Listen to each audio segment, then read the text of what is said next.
Hey everyone. Tonight we're diving into a slice of history so bizarre, so upside down, and so catastrophically chaotic that even your strangest holiday party relative couldn't hold a candle to it. We're talking about the time Christmas, yes, actual Christmas, was banned for being too wild. Not by the Grinch, not by a cranky neighborhood association, but by real governments who took one look at medieval holiday behavior and collectively said, absolutely not. Shut all down. Put the wassail away, you feral creatures. Before we get cozy, go ahead and like the video and subscribe, but only if you genuinely enjoy historical nonsense that helps you fall asleep while questioning humanity's decision-making skills. Tell me where you're watching from and what time it is. Statistically, at least one of you is listening to this at 2:14 a.m. in mismatched socks questioning your life choices. Lights dimmed, blanket adjusted, pets bribed. Good, because you're about to learn how a holiday of peace and goodwill turned into please stop setting your neighbor's haystacks on fire. Welcome to the 1640s, where Christmas is illegal, the Puritans are deeply unimpressed, and you've just awakened to a town crier yelling the worst seasonal plot twist in history. Outright banned, like it's a controlled substance. Your brain does the 17th century equivalent of a 404 error as you try to understand why carols are now contraband. At first, you assume you're still half asleep. Maybe you misheard him. Maybe he said the goose has been branded or the miller's wagon is sanded or some other standard village nonsense. But no, he is very clearly shouting the words Christmas and illegal in the same sentence, which immediately triggers your fight or flight reflex. Mostly flight, because you have no upper body strength and one working shoe. You step outside into the icy morning air, blinking at a world that feels suddenly unfamiliar. Snow crunches under your feet with a sound that normally screams holiday spirit. But today it just sounds like crime. The houses around you are undecorated, bleak, and aggressively beige, as if someone drained all the color out of December. The villagers gather in terrified clusters, whispering with the urgency of people trying not to look festive. Even the chickens seem unusually somber, which is unsettling because chickens usually look like they're on the verge of spontaneous chaos. Let's talk about the town crier for a moment. Normally, he announces things like market days or missing goats. Today, however, he is reading from a scroll that looks far too official for its own good. He clears his throat with the enthusiasm of someone who has waited his whole life to ruin everyone else's fun. Henceforth, he declares, the celebration of Christmas shall be prohibited, as it is associated with lewdness, disorder, and unholy revelry.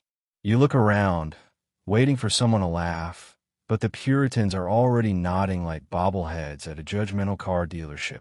Their hats are wider than ever, which seems intentional, like aerodynamic design for moral superiority. As the announcement continues, you begin to piece together the logic behind the ban. Last year's Christmas apparently got a little out of hand. Someone tried to roast a pig indoors. Someone else tried to roast themselves indoors accidentally.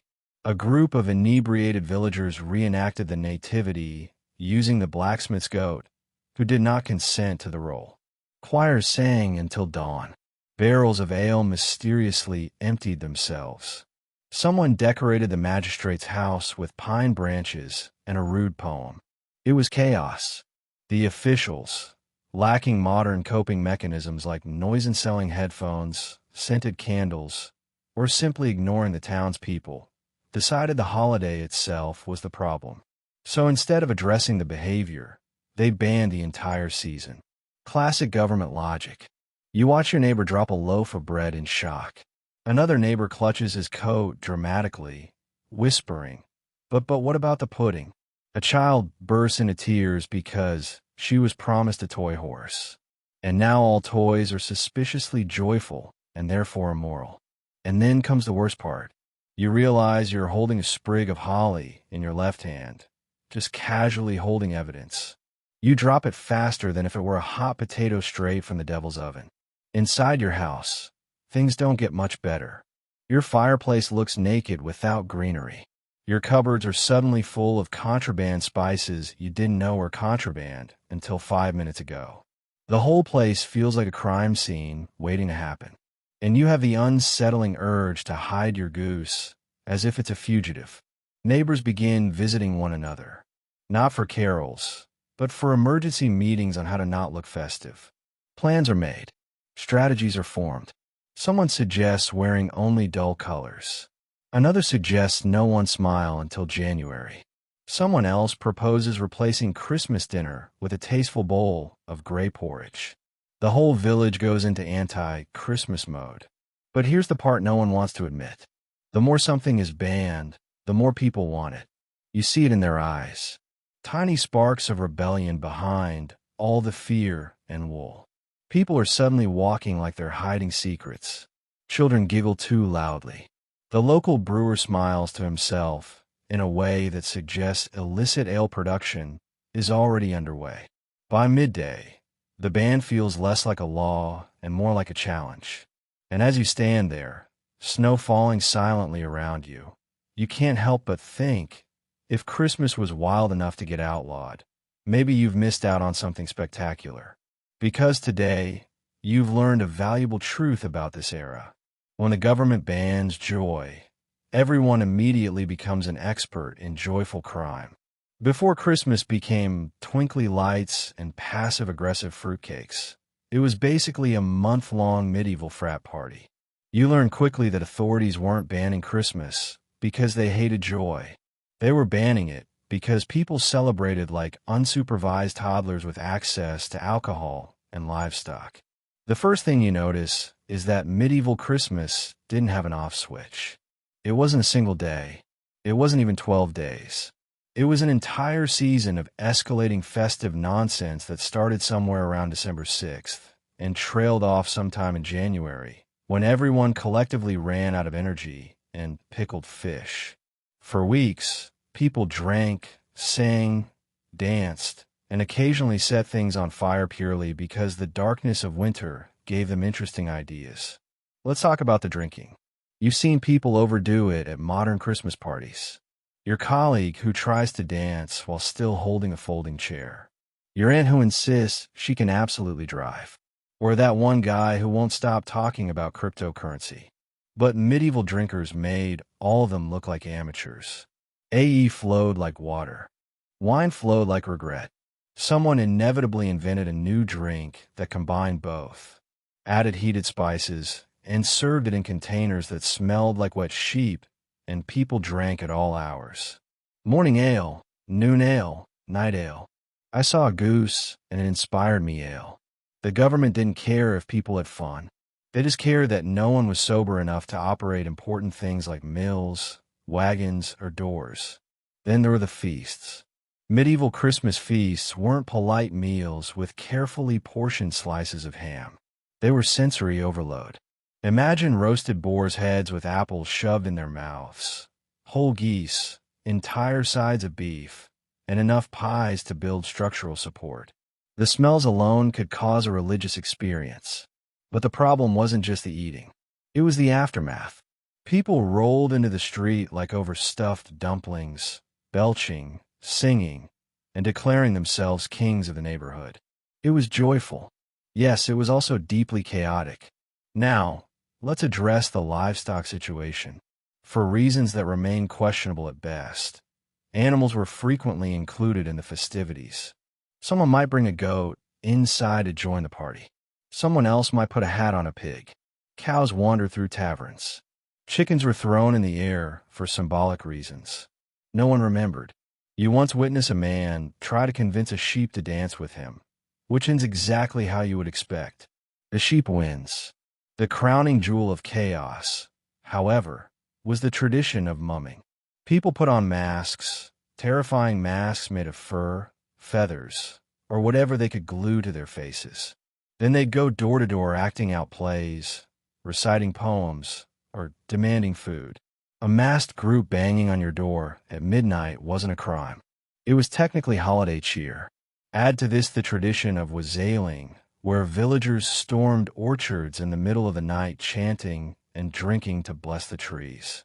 If you saw this today, you'd assume a cult had moved next door. Medieval people just shrugged and said, "It's for the apples." Authorities looked at all this.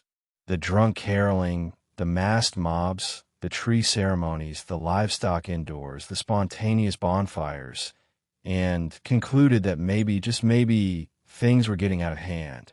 So when Christmas reached its absolute peak of chaos, with so many parties happening simultaneously that you could hear with songs layered like off-key, surround sound, the government snapped. They didn't outlaw joy. They didn't outlaw celebration. They outlawed this swirling tornado of noise, alcohol, animals, costumes, pranks, chanting, feasting, and the general vibe of a village possessed by holiday mania. And honestly, as you watch a drunk man juggle turnips while a masked woman sings at a goat, you start to see the government's point. Because medieval Christmas wasn't too merry. It was unmanageable. You roll out of your straw mattress expecting festive warmth, but the house feels like a meat freezer designed by someone who hates meat. There's no tree, no holly, and absolutely no singing unless you want to find. Even the fireplace crackles judgmentally. Your first conscious thought of the morning is, why is my breath visible? Your second is, did someone steal the warmth out of my bones while I slept?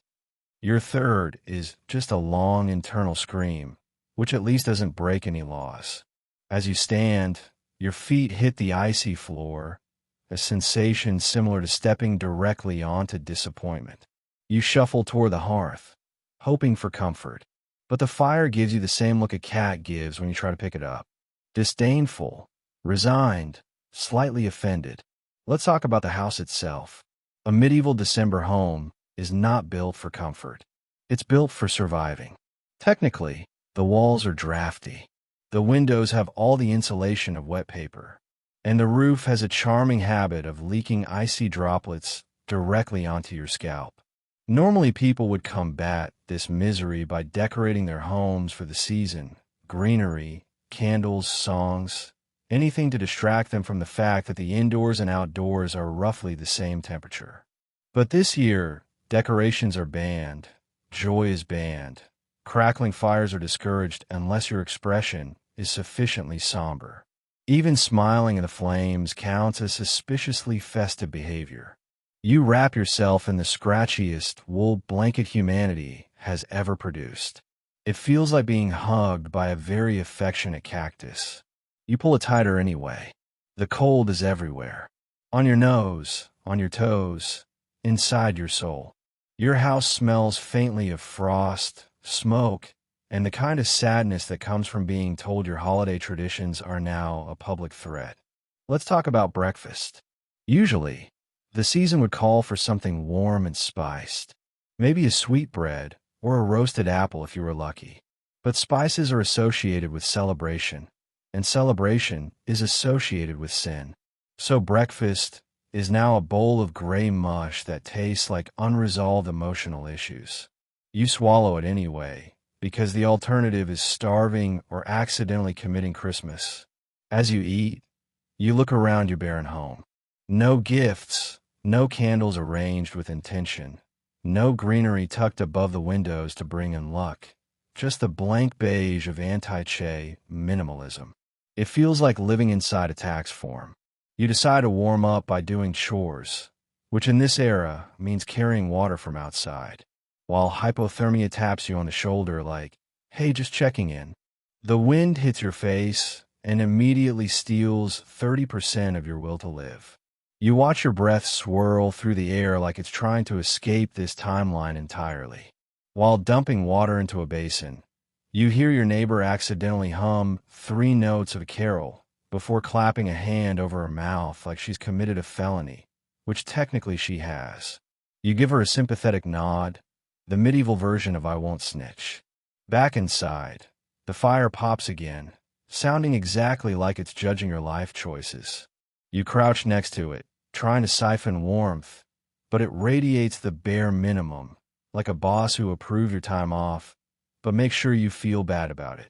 As the morning drags on, the cold becomes a personality trait. You start thinking nostalgic thoughts about last year, when the same freezing house at least had the dignity of smelling like cinnamon, roasted goose, and collective holiday delusion. Now it smells like damp wood and repression. And yet something stirs inside you, a tiny ember of rebellion. Maybe, just maybe, the cold wouldn't feel so brutal if you could sneak even one festive thing into the house. A sprig of holly, a crumb of sweet, a candle arranged in a way that suggests joy, but denies everything if questioned. But for now, you pull your cactus blanket tighter, sit by your suspicious fire, and breathe in the chilly air of a December morning where cheer is a punishable offense. A house that was cold before is now cold on purpose, and that might be the bleakest holiday upgrade in history. As you wander into the village, you spot the Puritans' tall hats, stern expressions, and the overall vibe of people who would unplug your holiday lights just to teach you restraint. They're holding a sermon about sinful merit, and you can feel your inner holiday spirit shrivel. You've never seen a group of people so committed to looking disappointed. Every Puritan resembles someone who has been personally wronged by a festive cookie. Their eyebrows hover in a state of permanent disapproval, like they're trying to win a competition for most concerned about nothing in particular. The hats don't help. Giant, dark, and somehow more severe than the faces beneath them. They look less like fashion and more like emotional helmets. The air around them feels colder, too. It's not the weather, it's the vibe. You get a chill that has nothing to do with winter, and everything to do with the fact that these are people who consider laughter a gateway drug. Let's talk about the sermon. The Puritan minister stands on his wooden podium, clearing his throat with the intensity of someone about to deliver a PowerPoint presentation on the dangers of smiling. Except there is no PowerPoint. There is just a booming voice and a lot of dramatic hand gestures. He preaches against excessive joy, ungodly noise, and celebrations of the flesh, which is Puritan code for people having even a vaguely pleasant time. You stand among the villagers, doing your best to look serious. Your face contorts into a stern expression you hope reads as deeply pious, but probably just looks like you're trying not to sneeze. Any hint of amusement could get you side-eyed, so hard you dissolve on the spot.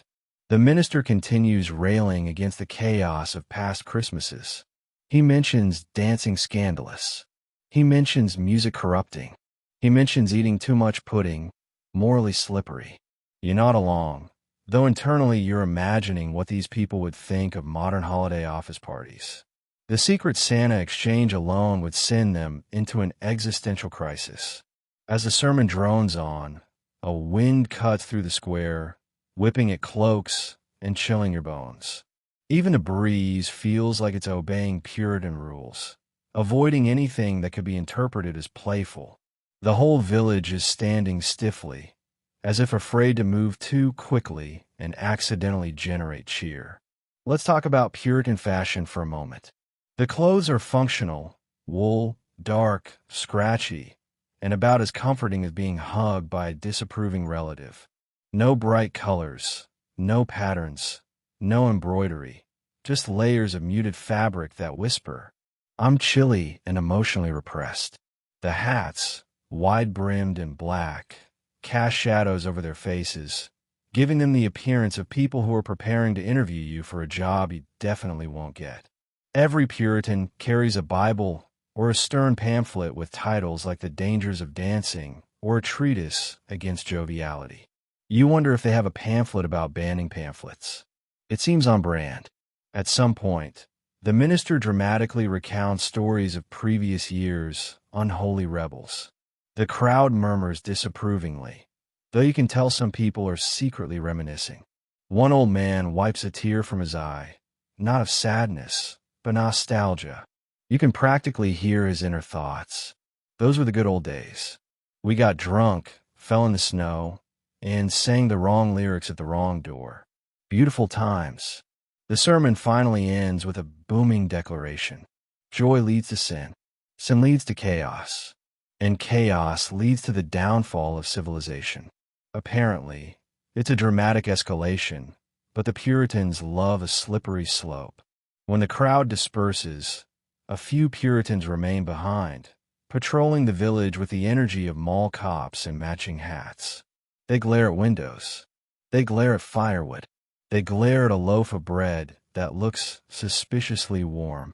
You try not to draw attention to yourself, but every step feels like you're walking through a judgment obstacle course. Everyone is afraid to smile too broadly, speak too lightly, or cough in a festive rhythm.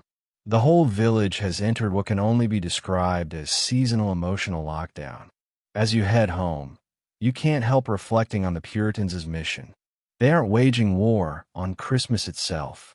They're waging war on anything remotely fun, cheer, spices, lightheartedness, probably puppies. Anything that sparks joy is immediately placed on the suspect list. And as you close your door behind you, you realize something important. You've just witnessed the medieval version of a holiday being canceled by people who would absolutely shut down a karaoke night for being too provocative. In the Puritans' eyes, fun is the enemy, which unfortunately makes you a potential suspect. You think about decorating anyway. Maybe a little holly, nothing fancy, but apparently greenery on your door is now the 17th century equivalent of leaving evidence at the scene of a crime. Even owning mistletoe feels like smuggling contraband. You stand in your doorway, staring at the bare wood like it's personally offended you. It looks wrong, empty, undressed. A door with no decoration in December is like a living room with no couch, or a cat with no sense of superiority. It feels unnatural. The absence of cheer hangs in the air like a draft. A cold moralistic breeze brought to you by people who think joy is a slippery slope to eternal damnation. You hold a tiny sprig of holly in your hand, barely bigger than your thumb, and you feel like you're gripping the 17th century equivalent of illegal fireworks. You imagine a Puritan magistrate popping out from behind a barrel, shouting, "Aha, a leaf of sin." Before hauling you away, you quickly shove the holly inside your coat, where it pokes you in the ribs as if scolding you for being spineless. Let's talk about decorations in this era. Normally, Christmas would transform your gloomy winter home into something almost pleasant. Branches of holly, ivy draped along the beams, a bit of greenery stuck near the hearth to remind everyone that life still existed outside the cold, frozen mud. Even poorer families scraped together whatever they could to make their homes feel a little less depressing. Mostly plants, occasionally colorful cloth, sometimes even dried apples if mice hadn't eaten them. This year, however, decorating your home is essentially confessing to a crime. Greenery has become suspicious. Anything bright or festive is considered evidence of spiritual misconduct. Even candles arranged in a cozy configuration can be interpreted as rebellious optimism. You stand in your dim kitchen, staring at the single candle on your table. It flickers. You flicker together. Both of you look guilty. You try to imagine what the Puritans think when they see a decorated home. Wickedness, probably. Revelry, maybe. Uncontrolled emotional expression, definitely. It's hard to say. They have the kind of worldview where a pine branch could lead to eternal ruin. The villagers know better than to risk it.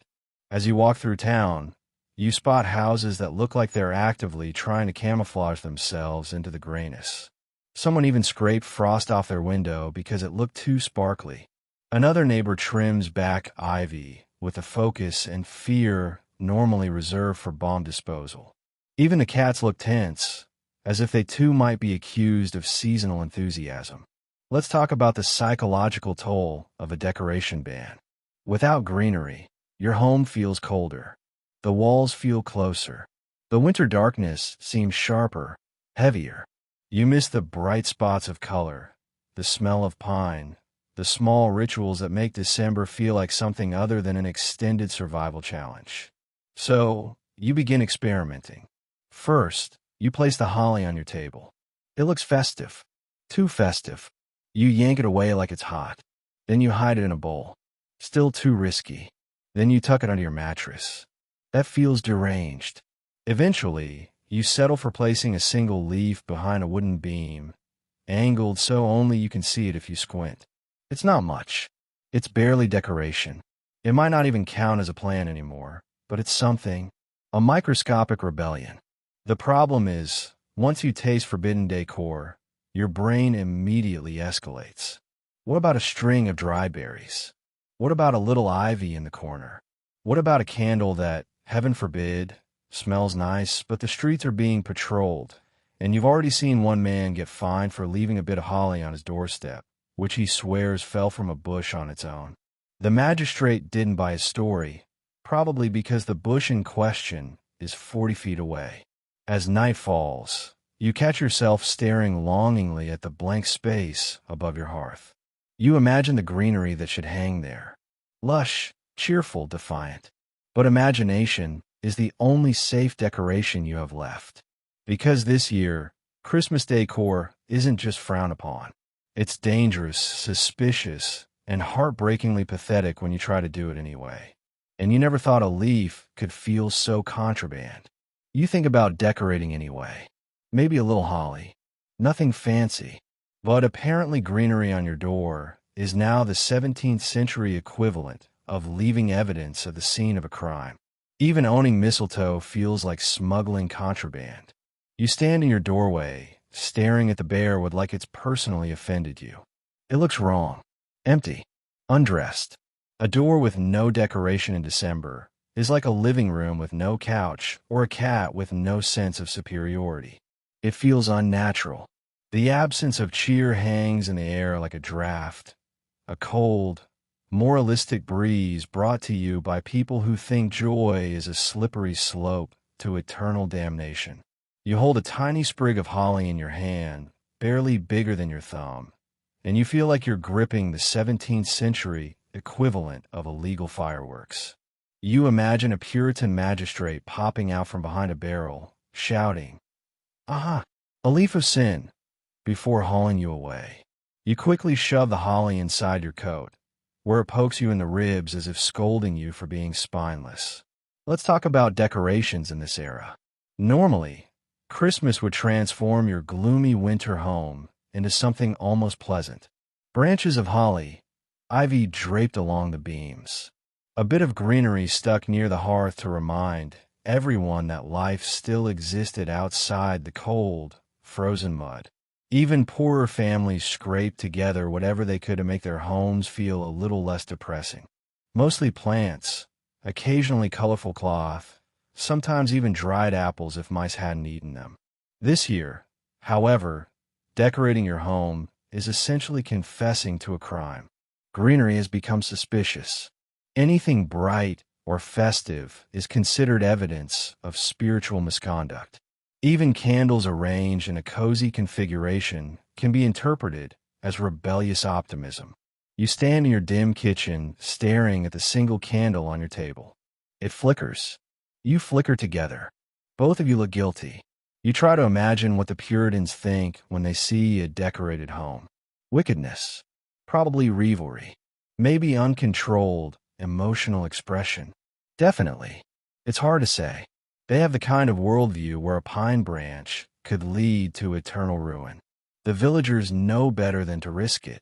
As you walk through town, you spot houses that look like they're actively trying to camouflage themselves into the grayness. Someone even scraped frost off their window because it looked too sparkly. Another neighbor trims back ivy with a focus and fear normally reserved for bomb disposal. Even the cats look tense, as if they too might be accused of seasonal enthusiasm. Let's talk about the psychological toll of a decoration ban. Without greenery, your home feels colder. The walls feel closer. The winter darkness seems sharper, heavier. You miss the bright spots of color, the smell of pine, the small rituals that make December feel like something other than an extended survival challenge. So, you begin experimenting. First, you place the holly on your table. It looks festive. Too festive. You yank it away like it's hot. Then you hide it in a bowl. Still too risky. Then, you tuck it under your mattress. That feels deranged. Eventually, you settle for placing a single leaf behind a wooden beam, angled so only you can see it if you squint. It's not much. It's barely decoration. It might not even count as a plan anymore. But it's something, a microscopic rebellion. The problem is once you taste forbidden decor, your brain immediately escalates. What about a string of dried berries? What about a little ivy in the corner? What about a candle that, heaven forbid, smells nice? But the streets are being patrolled, and you've already seen one man get fined for leaving a bit of holly on his doorstep, which he swears fell from a bush on its own. The magistrate didn't buy his story, probably because the bush in question is 40 feet away. As night falls, you catch yourself staring longingly at the blank space above your hearth. You imagine the greenery that should hang there, lush, cheerful, defiant. But imagination is the only safe decoration you have left. Because this year, Christmas decor isn't just frowned upon. It's dangerous, suspicious, and heartbreakingly pathetic when you try to do it anyway. And you never thought a leaf could feel so contraband. Caroling isn't just frowned upon, it's illegal. Yet here you are, hiding behind a barn, humming a hymn at a volume, so quiet it could be mistaken for asthma. One wrong note, and the local constable will appear like a holiday jump scare. You press your back against the rough wooden boards of the barn, try not to breathe too loudly. The cold night air stings your lungs, and each exhale looks suspiciously like it might form the opening mist of a festive music video. You cover your mouth just in case. Nothing can look seasonal right now, not even your breath. Your humming becomes softer, more tentative.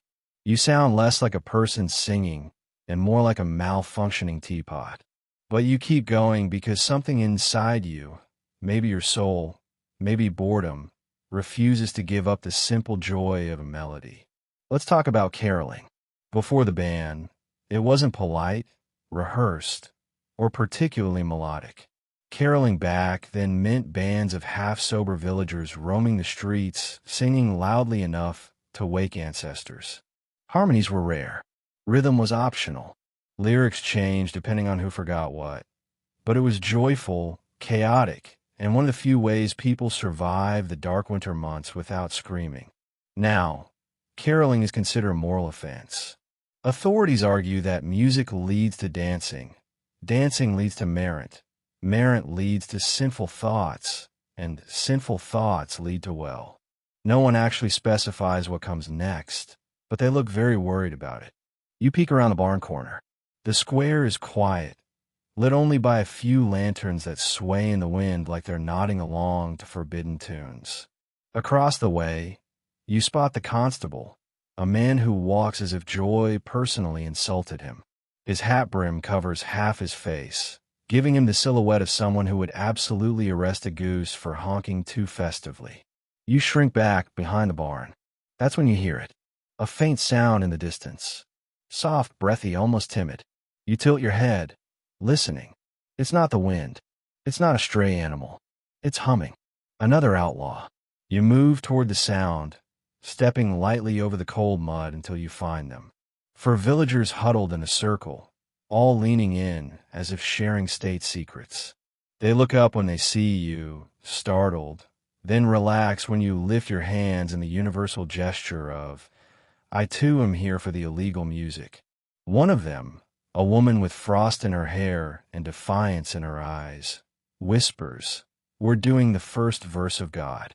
Rest, ye merry gentlemen. But very, very gently. You nod, of course.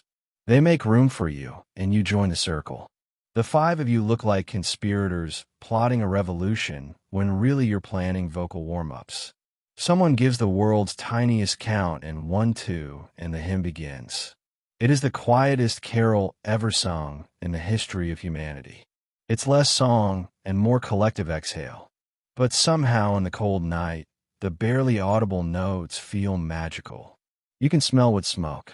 You can hear the crunch of snow under an occasional footstep. You feel your heartbeat slowing, syncing with the soft pulse of the melody. Then disaster. One man accidentally sings a note slightly too loud. Not loud, just audible. The entire group freezes instantly. Your heads swivel toward the road.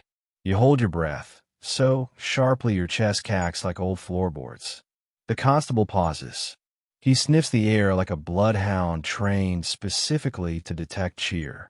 You all flatten yourselves against the barn wall. No one moves. No one breathes. You silently curse the man with the overconfident lungs. The constable squints suspiciously at the darkness, then mutters something about the cold and shuffles away, clearly uninterested in fighting crime when his toes are numb. Collectively, your group exhales. The man who sang too loud mouths a very sincere apology. And then, because humans are stubborn creatures incapable of learning lessons the first time, someone whispers, second verse. You all nod. Because tonight, in a world determined to stamp out joy, you've discovered something beautiful.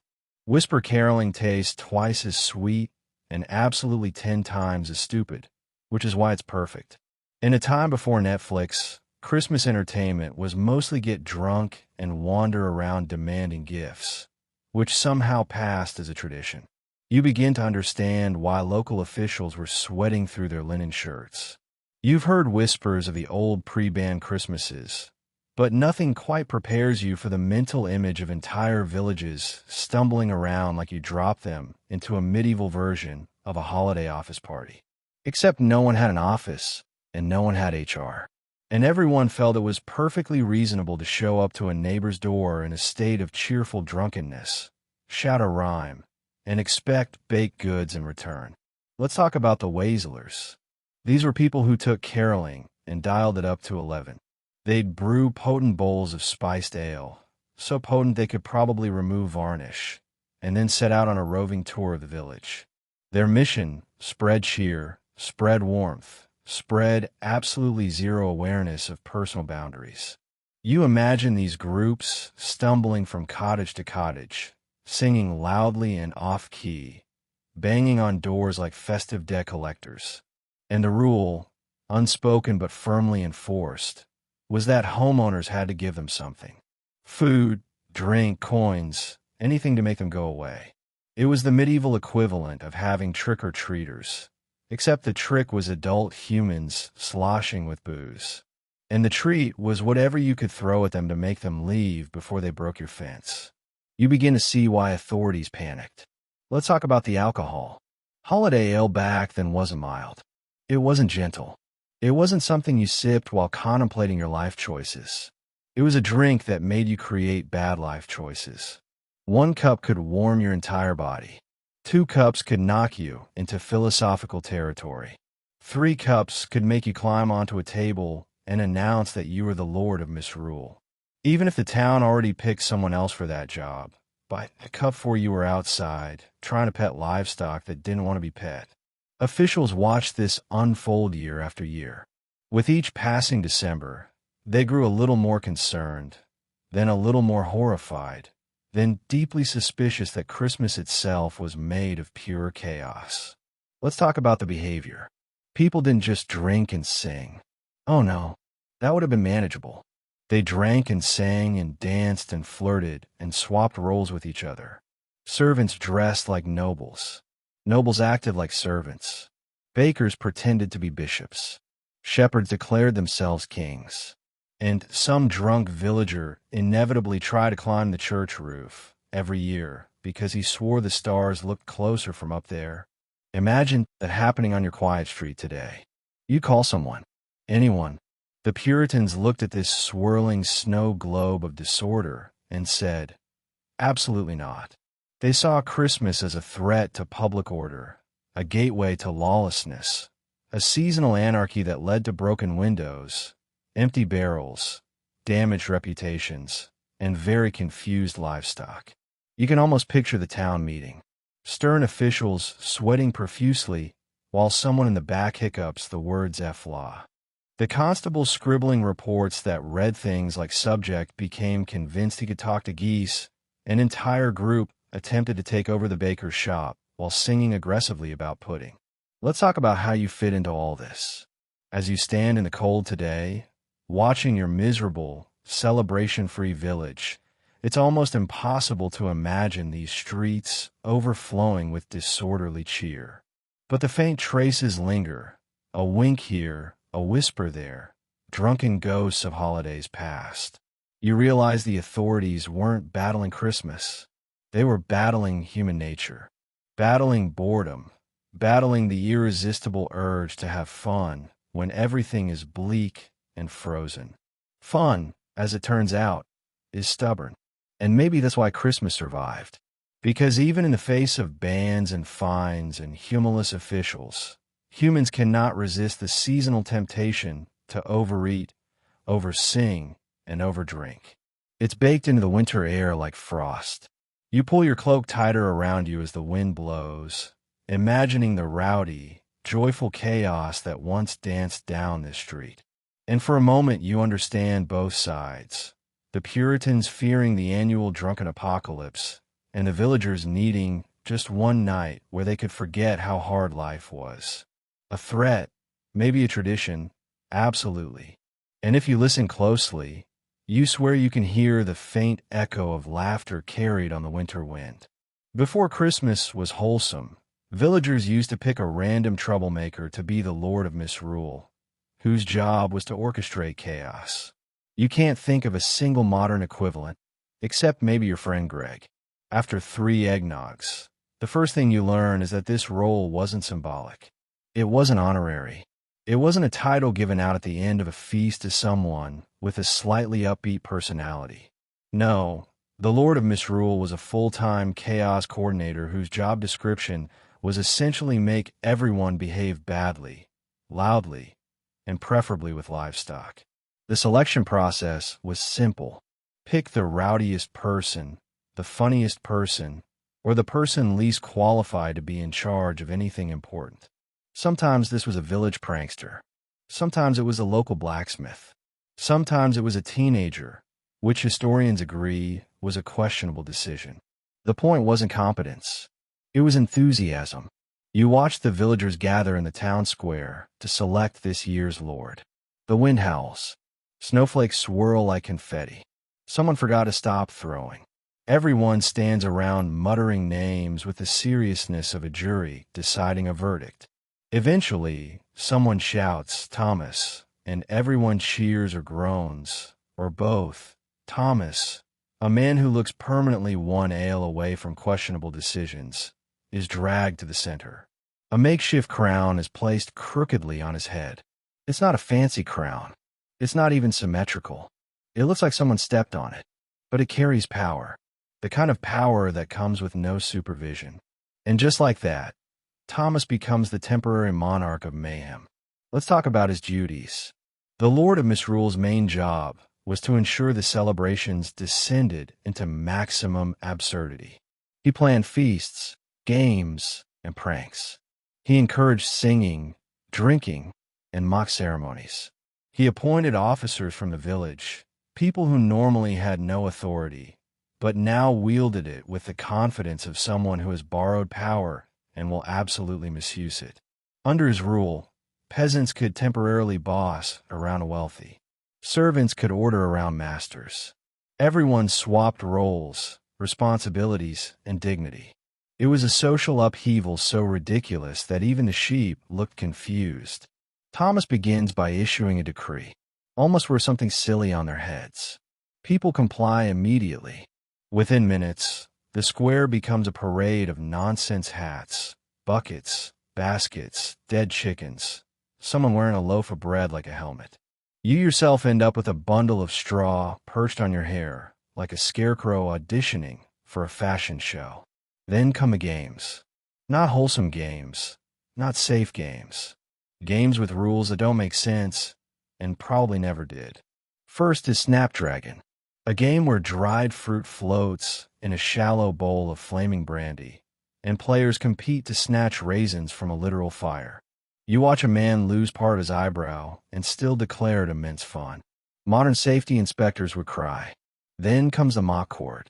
Thomas sits on an overturned barrel, pretending to be a king. People bring cases before him. My neighbor stole my goose.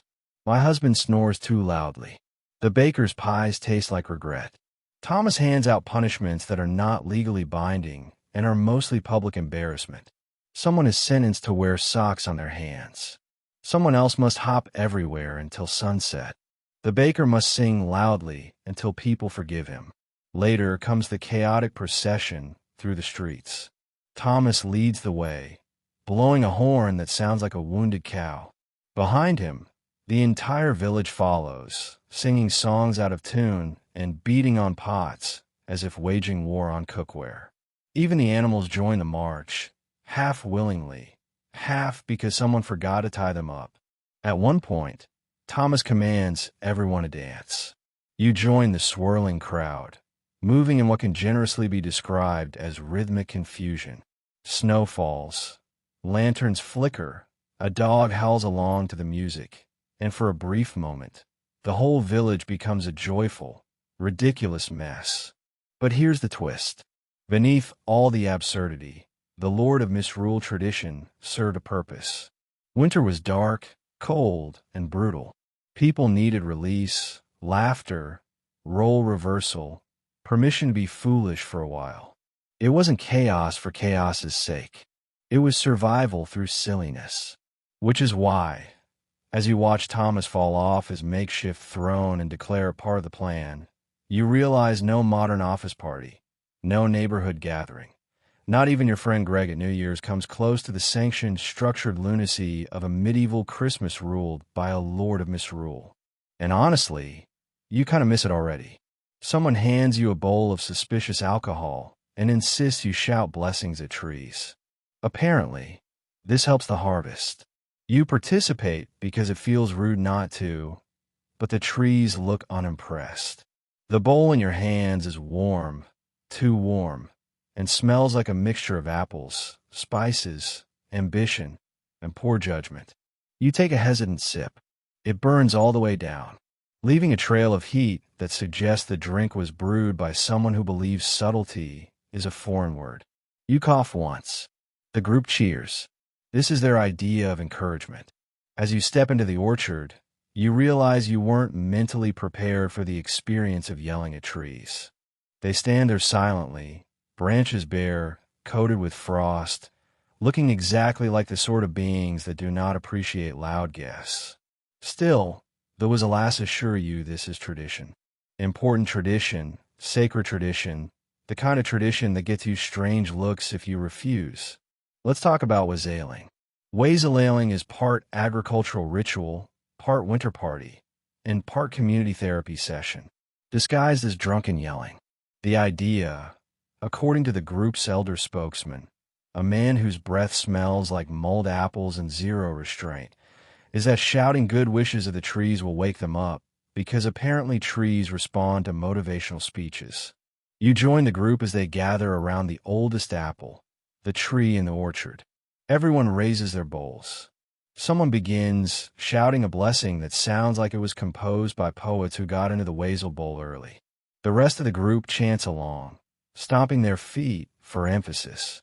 You stomp too, though mostly because the ground is uneven and you don't want to fall into a root system. The shouting intensifies. The trees remain unmoved. Let's talk about the experience from the tree's point of view. Imagine being dormant, minding your own business, gathering your strength for spring, and suddenly 40 humans appear, sloshed on spiced ale, screaming encouragement at you like overly enthusiastic gym trainers. You probably shut down emotionally, too. But the villagers insist this ritual works. It scares away evil spirits, encourages the trees to bear fruit, and brings good fortune. Also, it's a fantastic excuse to drink in the dead of winter. Now, you're instructed to knock on the trunks gently, respectfully, but firmly enough to remind them of their duties. You tap the tree with the flat of your hand. The bark is cold and rough and gives absolutely no sign it heard you. Someone else taps so aggressively the group hisses at him for being rude to the tree. It's sensitive, they whisper. You nod solemnly. You had no idea trees had workplace boundaries. Then comes the loudest part of the ritual, the singing. The wassailers burst into a song, a boisterous, slightly off-kilter tune praising apples, orchards, and alcohol in ways that feel oddly spiritual despite the slurred harmonies. You try to join in, but the lyrics sound like a chant invented by drunk druids. You hum instead. No one notices. Everyone is too busy performing. Let's talk about the mummers. They show up midway through the ritual, wearing mismatched costumes that look like someone raided a barn in declarative fashion. They act out little plays, comic skits involving pretend battles, talkative animals, and heroic apple trees. You watch one man dressed as a cow give a motivational speech. Another pretends to be a knight defending the orchard from imaginary threats. This part of the ritual apparently symbolizes the triumph of good over evil, but mostly it symbolizes adults going mildly feral in winter. The wassail bowl is passed around again. You drink again. Everything seems funnier the second time. By now, people are laughing, stomping, shouting, singing, and occasionally slipping on patches of ice, all under the banner of agricultural encouragement. The trees shockingly still look like trees. Toward the end of the ritual, someone takes a piece of bread soaked in the wassail and places it carefully in the branches of the oldest tree. This is called a toast, a pun that appears to be older than any of you. The bread sits there awkwardly, slowly freezing. Finally, the leader claps his hands. That's it, he declares. The trees will bless us this year. Everyone cheers. You glance at the orchard one last time. Nothing has changed. The trees look exactly as Komiomeos as before, but something else has changed. The people feel lighter, hopeful, warmer on the inside in both the emotional and alcoholic sense. And you realize the ritual isn't about waking the trees at all. It's about waking the people, giving them something to believe in when winter is long, joy is banned, and life feels duller than a wooden spoon. You trudge back toward the village with the others, head buzzing, cheeks flushed, heart strangely full. Trees unimpressed, people rejuvenated. Harvest TBD. But for now, this was enough. As you walk through town, you're startled by masked revelers wearing costumes that look like discount Halloween meets livestock auction. You're informed this used to be normal. You nod because resisting the chaos seems pointless. The first thing you notice is that none of the masks match anything you would consider a coherent theme. One person is wearing a horse skull tied to their kind head with fraying rope. Another has fashioned a face covering from a sheep's fleece, which makes them resemble an angry cloud. A third wears what you can only assume is an inverted basket with two eye holes carved out, either a costume or a cry for help. And somehow all of this is completely standard for a pre-banned Christmas. Let's talk about mumming, the tradition responsible for this fever dream parade. Mumming, you quickly learn, was an old seasonal practice where people dressed in masks, furs, rags, or whatever they could steal from a barn and then wandered house to house performing chaotic little plays. These weren't rehearsed. They weren't good, and they definitely weren't subtle. It was like a community theater troupe made up entirely of people who failed auditions on purpose. The shows were a mixture of slapstick, improvised lines, and whatever plot someone vaguely remembered from last year. Themes range from death and resurrection to the cow that wouldn't cooperate. Sometimes the performance involved fighting, sometimes dancing, sometimes both. At once in a rhythm that suggested mild panic. You witness one troupe reenacting a story that might technically be the nativity, but looks more like a livestock custody dispute. The baby is a turnip. Joseph is clearly drunk. Mary is wearing someone's curtain as a veil. And the wise men keep arguing over who forgot the props. What really seals the Halloween resemblance, though, is the behavior. Mummers don't knock politely on doors. They burst in cheerfully, loudly, in masks that would terrify even the bravest modern trick-or-treater. And instead of simply saying hello, they demand food, drink, or attention. Sometimes all three at once. You can tell this was once considered charming. In the same way a raccoon rummaging through your kitchen might be considered quirky. Standing in the square, you take in the full sensory experience. The squeaking of wooden masks rubbing against damp wool. The thud of boots slipping on frozen mud. The sound of someone trying to sing through a goat hide face covering and mostly sounding like a distressed accordion. There is also the smell. Oh, the smell. A mix of unwashed costumes, animal pelts, sweat, ale, and the general scent of December decay. It hits you like a wall, a holiday wall built entirely of questionable decisions. Despite everything, the villagers watch with fond amusement, as though remembering a slightly embarrassing yet beloved family tradition. One elderly woman tells you, "Back then we didn't have much, so we made our own fun." You nod politely, though you suspect fun is doing a heavy amount of historical lifting in the sentence. The more you watch, the more you realize something. This wasn't just a performance. It was social chaos affirmation, a chance for people to forget their hardships and embrace absolute seasonal nonsense.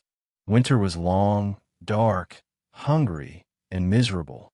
Dressing up like an unhinged woodland creature and invading your neighbor's houses was apparently therapeutic. One masked reveler approaches you, a man in a tattered cloak wearing a pig snout made from leather. He leans in and asks, "Would you like to join the dance?" His voice is muffled. His mask smells like old bacon. You decline. He shrugs and skips away, snorting for dramatic effect.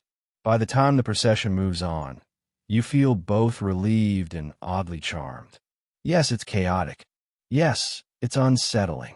Yes, it looks like a medieval haunted house had a baby with a barn. But beneath the masks and theatrical nonsense, there's something beautiful. Community, laughter, shared absurdity, a collective agreement that winter is awful, life is short, and occasionally dressing up like a possessed goat is good for morale. Of course, none of this helps explain to the Puritans why Christmas felt too wild to survive.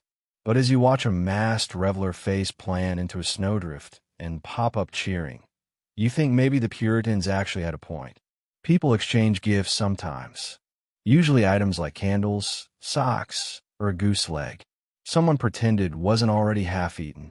It's not the thought that counts. It's survival. You never realized how luxurious modern holiday gifts are. Electronics, fuzzy blankets, artisanal chocolates, until you witness a villager proudly handing over a bundle of sticks and receiving a genuine, tearful thank you.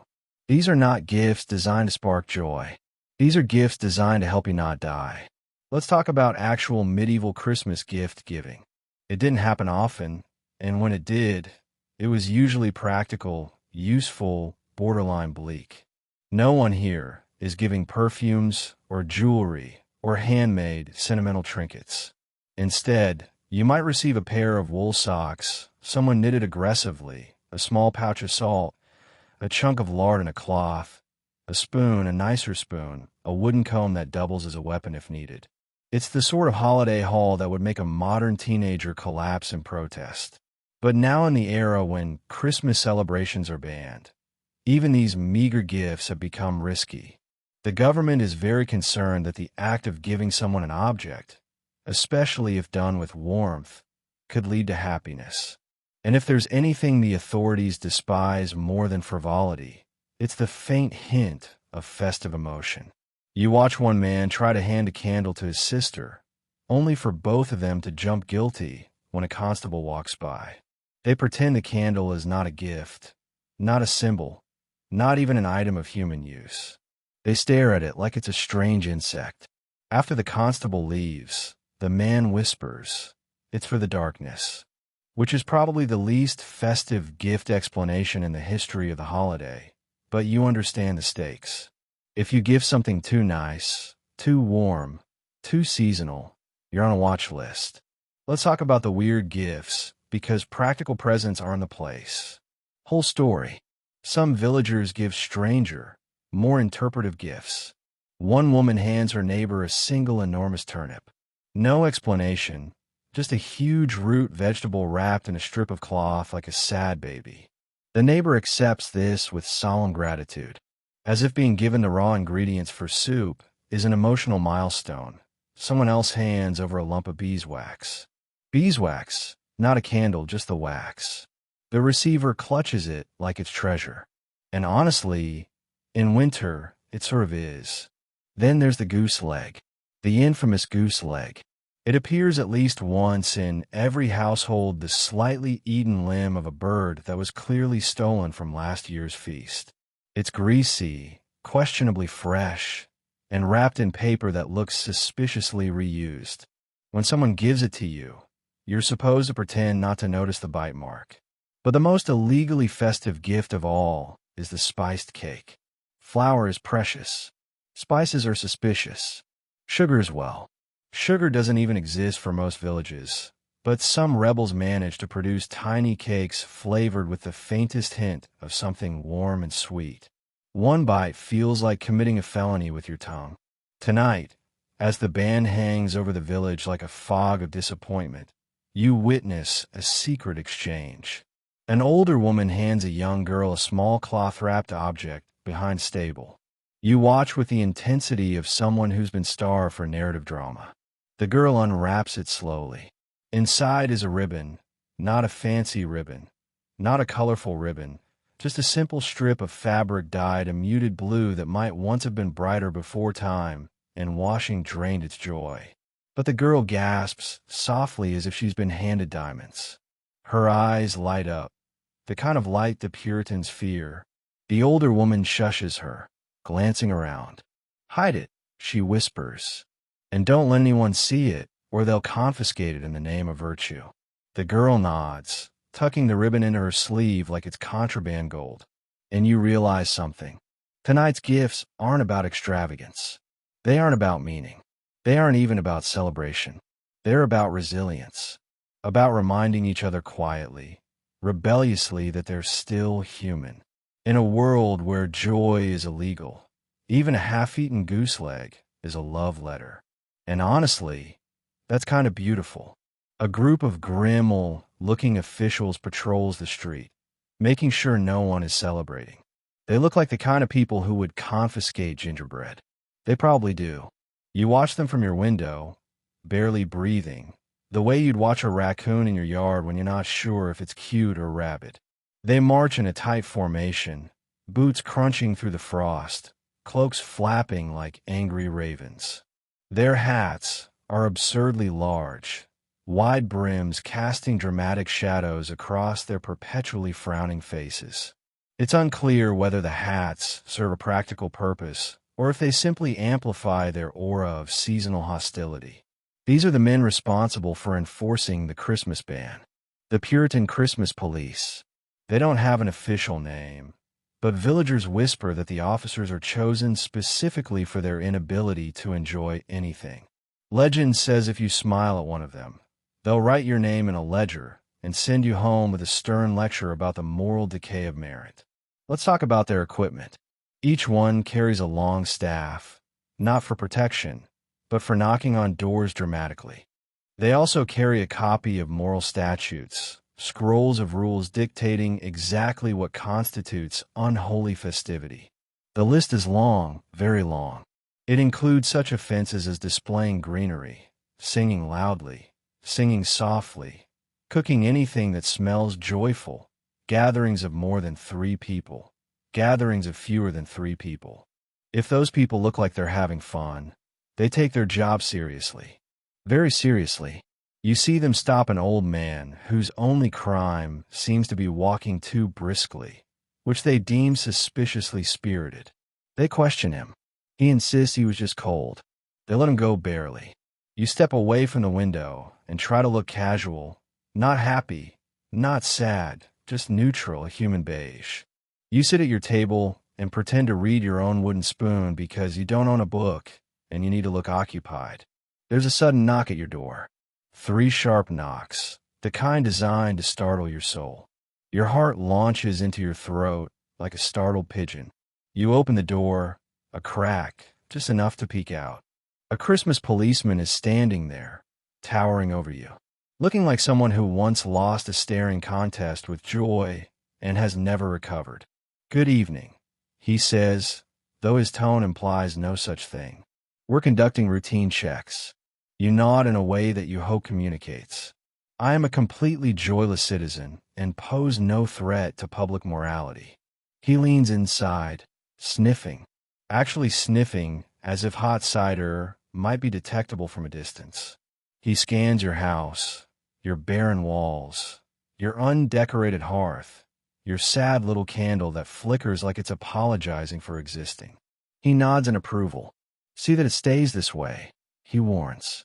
You close the door and sag against it, your whole body deflating like a medieval beanbag chair. That was close. Too close. You briefly consider never inhaling again, just to be safe. Outside, you hear them continue their patrol. They stop at your neighbor's house next. You listen intently as they question the poor woman about a pie scent that accidentally escaped her chimney. She insists it's turnip mush. They insist it smells festively seasoned. She insists it isn't. Eventually, they make her show them the pot. It's gray. It's sad. They leave disappointed. This is the emotional cycle of the Puritan Christmas police. Suspicion, accusation, disappointment, repeat.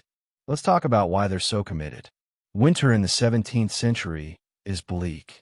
People are hungry, cold, bored, and generally one inconvenience away from screaming into the void. The Puritans believed keeping everyone somber and controlled would prevent sin from spreading like a seasonal flu. They feared chaos, disorder, dancing, drunkenness, and judging by their faces, possibly the concept of joy itself. But here's the irony. The more they patrol, the more they restrict, the more people rebel. Quietly, sneakily, joyfully. Behind closed doors, someone hums a carol. Someone shares a spiced potato. Someone lights a candle in a way that could be interpreted as hopeful. And the Puritan Christmas police, despite their best efforts, their wide hats, and their legendary frowns, can't quite stamp that out. Because even when Christmas is banned, people still find a way to keep a little spark alive. And nothing drives the Puritans crazier than that. You wander toward a suspicious alley and meet a woman whispering, "Pies. Very illegal, very fresh. Congratulations. You have just entered the baked goods underworld." The alley is dimly lit by a single lantern swinging on a rusty hook, casting wobbly shadows that make her look like she's part human, part smoke, part pastry goddess. She stands there hunched, bundled in layers of wool, eyes darting left and right like she's expecting a Puritan to drop from the rooftop and confiscate her rolling pin. You inch closer because there is no force in the known universe stronger than the scent drifting her way. Warm spices, stewed fruit, and a rebellious amount of butter. It smells like comfort. It smells like danger. It smells like Christmas, which is exactly why it's banned. Before you say a word, she holds up a hand, silencing you with the authority of someone who's been in the pastry business far too long. Don't say mince-pie out loud, she warns. Call it bread with intentions. You nod solemnly. Bread with intentions. Of course.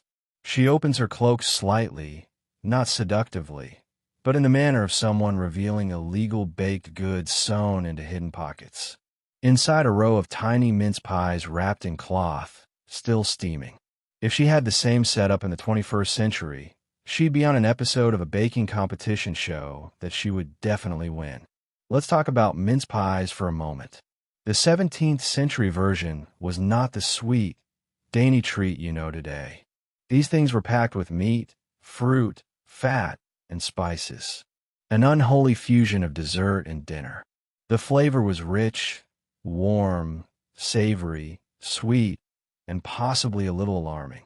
But in a winter where hope is thin and porridge is mandatory, it tasted like heaven riding a goose because it used spices. And spices meant celebration. And celebration meant sin. And sin meant the Puritans clutched their hats so hard they left dents. Which is why you are now lurking in an alley negotiating with a woman who conducts her pastry trade like a medieval crime lord. She gestures for you to follow her deeper into the shadows. You obey, stepping around puddles that look suspiciously like melted snow mixed with despair. She lifts a wooden crate and reveals, even more pies. Large ones, small ones, aggressively spiced ones. 2 coppers each, she says. 3 if you want the good crust. You gasp because you didn't even know there was good crust anymore. You fumble for coins, hands shaking like you're making a drug deal, because honestly, this feels very much like a drug deal. The illegal substance is nutmeg. You hand her the coins, and she hands you a pie. It is warm, warm enough to thaw your fingers. You hold it like a newborn child. You are extremely eager to eat, but then you hear footsteps, heavy ones, boots, 2 sets. You and the pie woman lock eyes, a silent exchange of sheer panic. She blows out the lantern. You duck behind a barrel. She ducks behind you. You crouch lower to compensate. 2 Puritan officers stride into the alley. Their hats block the moonlight, casting shadows so judgmental they feel physical. One sniffs the air, nose twitching like a truffle pig trained to detect joy. "I smell cinnamon," he mutters. Your heart stops. Your pie stops steaming. Your soul leaves your body. The officers scan the alley. They approach the barrel. They pause. Then one says, "It's probably from the baker's house. He reheated cabbage last night." The other grimaces. "That explains it." They move on. You remain frozen for a full 30 seconds, holding your breath in case it also smells festive. When the coast is finally clear, the pie woman pats you on the shoulder. "Good instincts," she whispers. "You'd survive in this business." You look down at the pie in your hands. Illegal, warm, perfect. And then slowly, oh so slowly, you take a bite. It tastes like Christmas. It tastes like rebellion. It tastes like everything you're not supposed to have. And you realize in that tiny steaming alley that no matter how hard the Puritans try, they will never defeat pastry. Even without Christmas, December smells like a combination of wet wool, tallow candles, and citrus someone dropped in a chamber pot. You begin missing modern air fresheners with a new intensity. The odor hits you the second you step outside, an invisible wall of historical honesty that slaps your senses awake. You cough, not delicately loudly.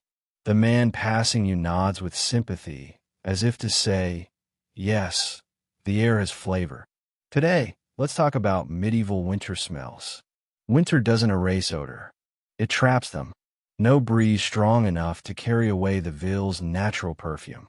No ventilation except for the holes in the walls, which mainly serve to funnel cold directly onto your spine. Everything is wet. Everything is unwashed. Everything is marinating. And without Christmas, without fragrant spices simmering in pots, without sweet bread baking in ovens, without greenery hung indoors to freshen the air, the village smells like what it truly is, a collection of humans, animals, damp clothing, and questionable decision-making. You walk past the blacksmith's house and encounter the rich aroma of burning metal mixed with sweat.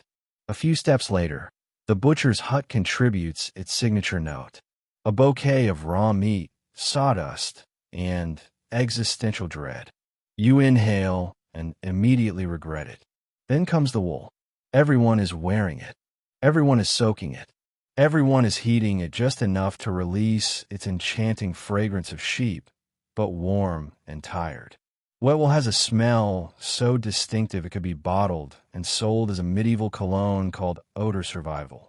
You tug your cloak tighter around you and realize you are part of the problem. You sniff yourself. It's not good. You smell like a hay bale that tried its best, but ultimately gave up. Let's talk about household smells. Inside homes, the scent situation becomes even more layered. Fireplaces fill the air with wood smoke that clings to your skin like a needy toddler. Tallow candles made from rendered animal fat add a greasy undertone that coats the back of your throat. Every room smells faintly of stew, faintly of dirt, and strongly it will clean in spring.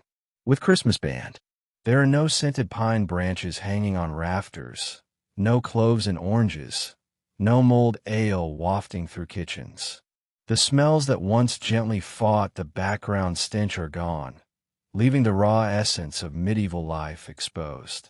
It is not festive. It is not jolly. It is aggressively honest. You enter a neighbor's cottage hoping for relief. But the air inside is thicker, heavier, like the house has been storing odor all year and finally decided to share. You sit by the fire and immediately receive a face full of smoke. Your eyes water. Your nose contemplates quitting. Your neighbor apologizes. Sorry about the smell. The dog was damp earlier. You look around. They do not have a dog. At this point, you would pay a king's ransom for a pine-scented candle, a lavender diffuser, a citrus spray, even one of those cheap store-bought car air fresheners shaped like a tree, anything that smells like something nature intended. But you have none of that. Instead, you have cabbage. Not fresh cabbage, boiled cabbage, which leaves behind a smell so powerful it feels like it seeps into your dreams. You step back outside. The cold air at least numbs your nostrils. Snow falls soft and quiet, temporarily freshening the world by covering the odor like a giant, forgiving white blanket. And yet, as the day goes on, you begin to acclimate. You catch yourself thinking, well, maybe it's not so bad. You start identifying scents like a slayer of misery. Ah, yes. Hints of wet straw, undertones of goat, a finish of slightly burned soup. You realize the strangest thing of all. People here aren't miserable about it. They shrug. They laugh. They carry on. Because in a world without plumbing, deodorant, or detergent, the smell of December is simply part of life, like frostbite, communal gossip, and the occasional barn fire. And slowly, very slowly, the smell stops feeling like punishment. It starts feeling like history. Since Christmas is banned, the government has decided it should be an extra work day. Nothing says festive spirit like hauling turnips while shivering under a gray sky that looks like it's judging you. You stand there in the frozen field, staring at the pile of turnips like they've personally wronged you. Your fingers are numb.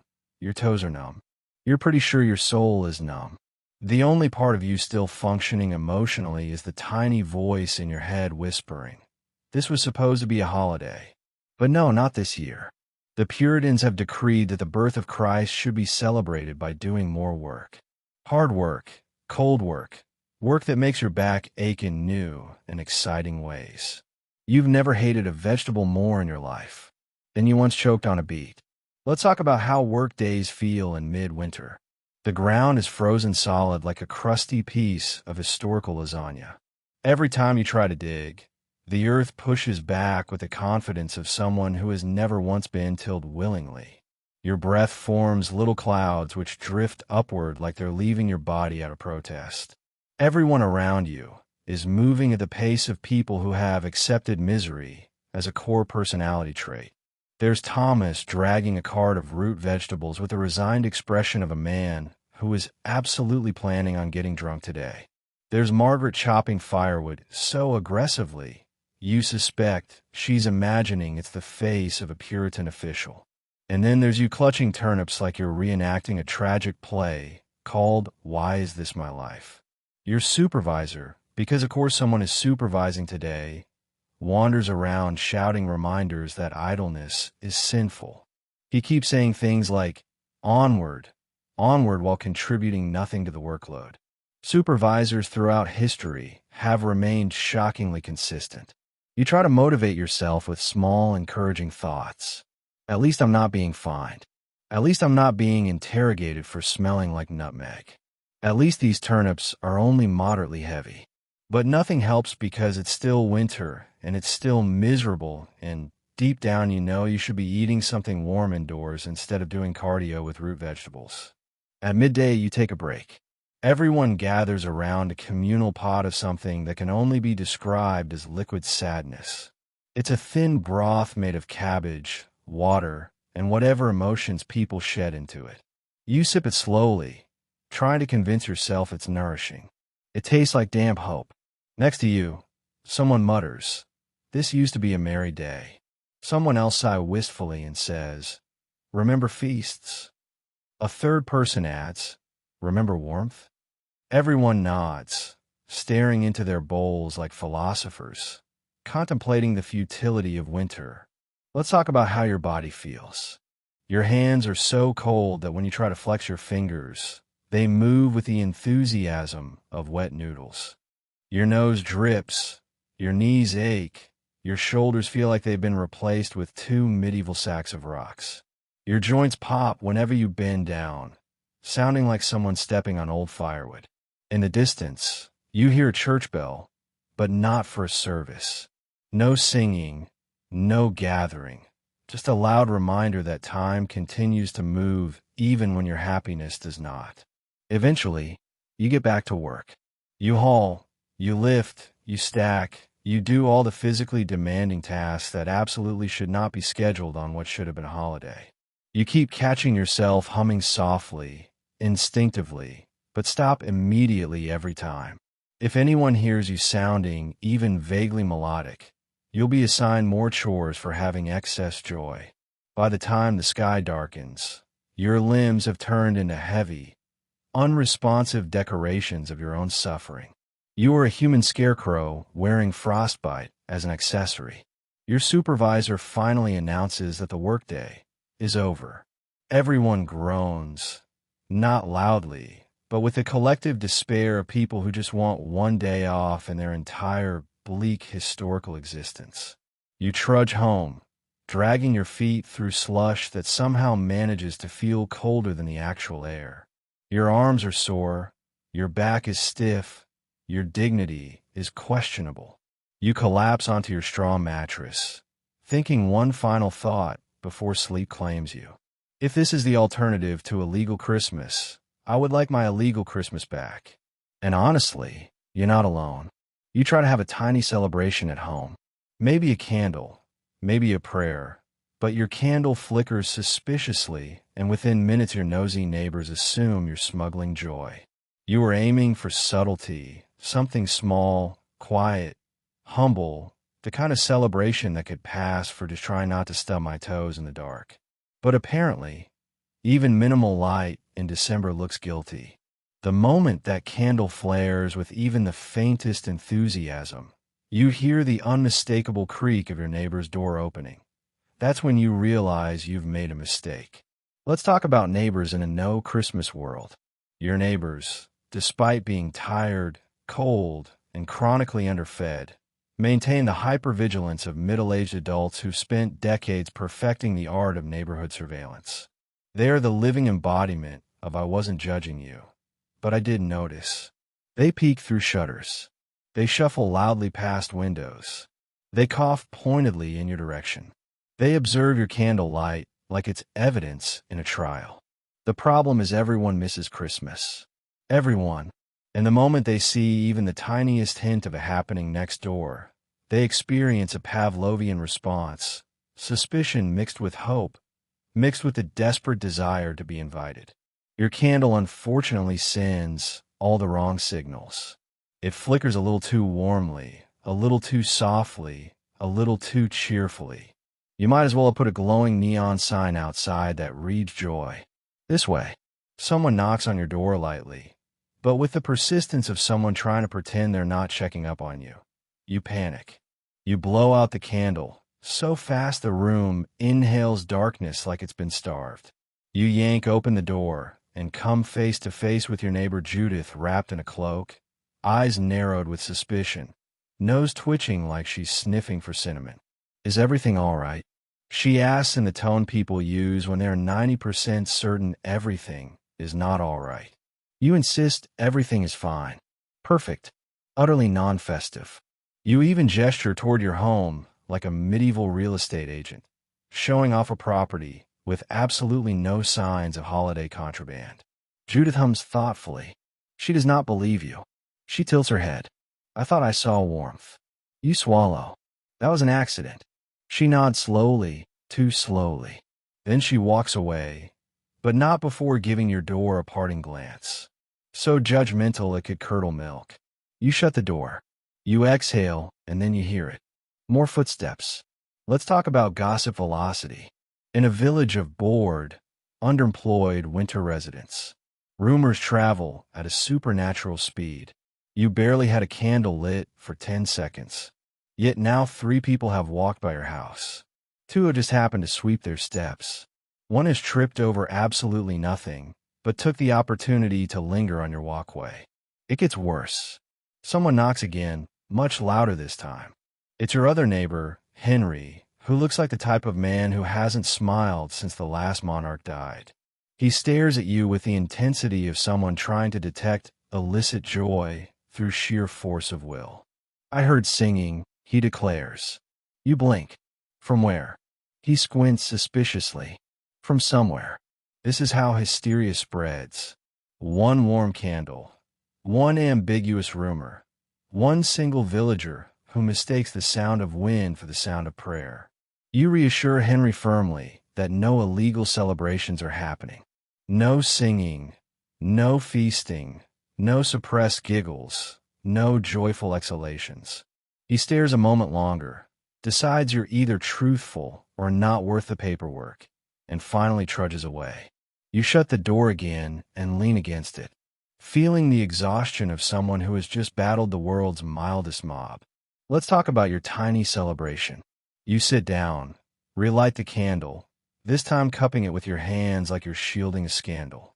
You whisper a small prayer, barely audible, just a quiet hope for warmth, safety, and maybe a decent harvest. This time, the candle behaves. It doesn't flicker wildly. It doesn't act suspicious. It burns steady and calm, lighting your little corner of the world with a gentle glow. You let yourself relax for 5 whole seconds. Then a loud knock. The door flies open. It's Judith again. "I brought you stew," she announces, shoving a bowl into your hands. Because if you are celebrating, she lowers her voice dramatically. "I expect to be invited next time." You stare at her. So that's what this was about. Not suspicion, not judgment, pure fear of missing out. You laugh quietly, carefully, and close the door behind her. Your candle flickers approvingly, and you realize the truth. Celebrating quietly is impossible, but celebrating together, that might just be worth a risk. You meet the man responsible for enforcing the ban. His face suggests he's never smiled voluntarily. He gives the impression that if he caught you enjoying anything he'd confiscate it. He stands in the village square like a monument to emotional austerity. Cloak perfectly straight, hat brim perfectly symmetrical, lips pressed so tightly together they might forge diamonds. He isn't just a magistrate. He is the living embodiment of absolutely not. You approach him cautiously, the way one approaches a sleeping dragon or a hedgehog in a bad mood. He watches you with eyes that have all the warmth of a frozen pond. This man did not merely sign the Christmas ban. He probably lobbied for it. Let's talk about Puritan magistrates. These weren't just bureaucrats. These were men who believed the world was full of moral traps. Dancing, dangerous, decorations, suspect, singing, downright reckless. They feared joy the way modern people fear unexpected phone calls. The magistrate before you likely considers laughter a gateway sin and caroling a felony. He clears his throat. The sound is sharp and papery, like someone snapping a dry twig in a cold forest. "Citizen," he says in a tone that suggests you have already disappointed him. He looks you up and down, scanning for contraband festivity. Your cloak too colorful. Your boots possibly polished to an inappropriate shine. Your expression not miserable enough. He narrows his eyes. "What is the purpose of your wandering?" He asks. "Wandering?" You were simply walking, but under his gaze, you suddenly feel like you might have been skipping, maybe humming, maybe glittering with unlicensed whimsy. You stammer something about going to fetch firewood, which is technically true in the sense that you could be doing that later. He pauses. Silence stretches. A long, unbearable moment. Then he leans forward and inhales. He is sniffing you. You freeze as he tests the air around you for any trace of spices, sugar, or pine. He's like a bloodhound trained specifically to detect merit. After a moment, he steps back, apparently satisfied that you do not smell like celebration. "Good," he says. "We've had infractions. You nod sympathetically. He continues, warming up the way an old oven might, very slowly and without ever reaching full heat. He tells you in great detail about the recent crimes plaguing the town. Someone baked a loaf of bread that was too round and cheerful. Someone else arranged logs in the hearth in a way that resembled a festive star. Another criminal outlaw put a sprig of ivy in her window. Symbolic rebellion. He calls it gravely, as though she had committed high treason using botanical accessories. As he speaks, you begin to notice the physical symptoms of his life's work. He has the stance of a man who has spent years trying to stop people from smiling. His jaw is tense, like it's been locked since childhood. His eyebrows are permanently furrowed. His hands are clasped behind his back, probably to keep them from confiscating things instinctively. He walks you through his daily routine. Inspect chimneys for illicit scents. Inspect doorways for greenery. Inspect people for unreasonable warmth.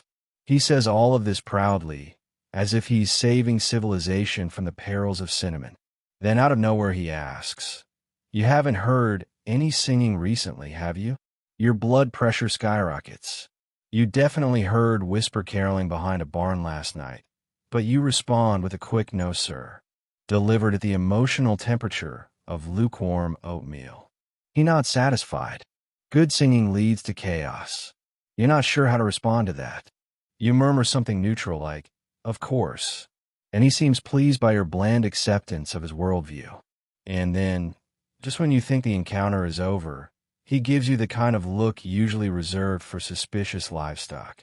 He leans slightly closer and whispers, "If you see anything celebratory, report it." You promise you will. You have no intention of doing so. He studies you one last time, then turns sharply and marches away, cloak snapping behind him like an angry curtain.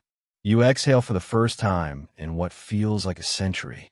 As you watch him disappear down the road, interrogating a snowman-shaped pile of firewood as he passes, you realize something important. This man isn't just anti-Christmas. He's anti-anything that looks like it might generate serotonin. And unfortunately for him, even a winter this bleak can't fully smother human cheer. The magistrate is fighting a hopeless battle, armed with nothing but a frown and a hat.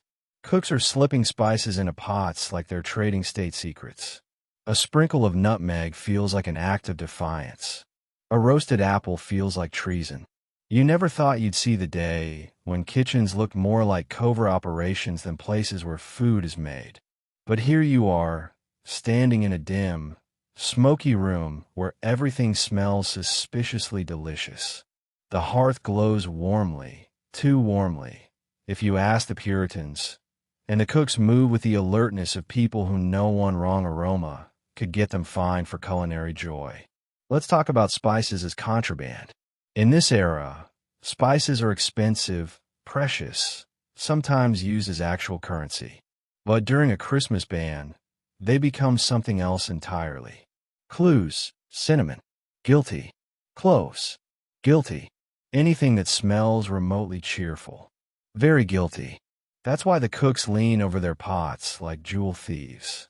One glances over each shoulder before slipping in the tiniest dusting of nutmeg, so small it should legally be considered a suggestion rather than an ingredient.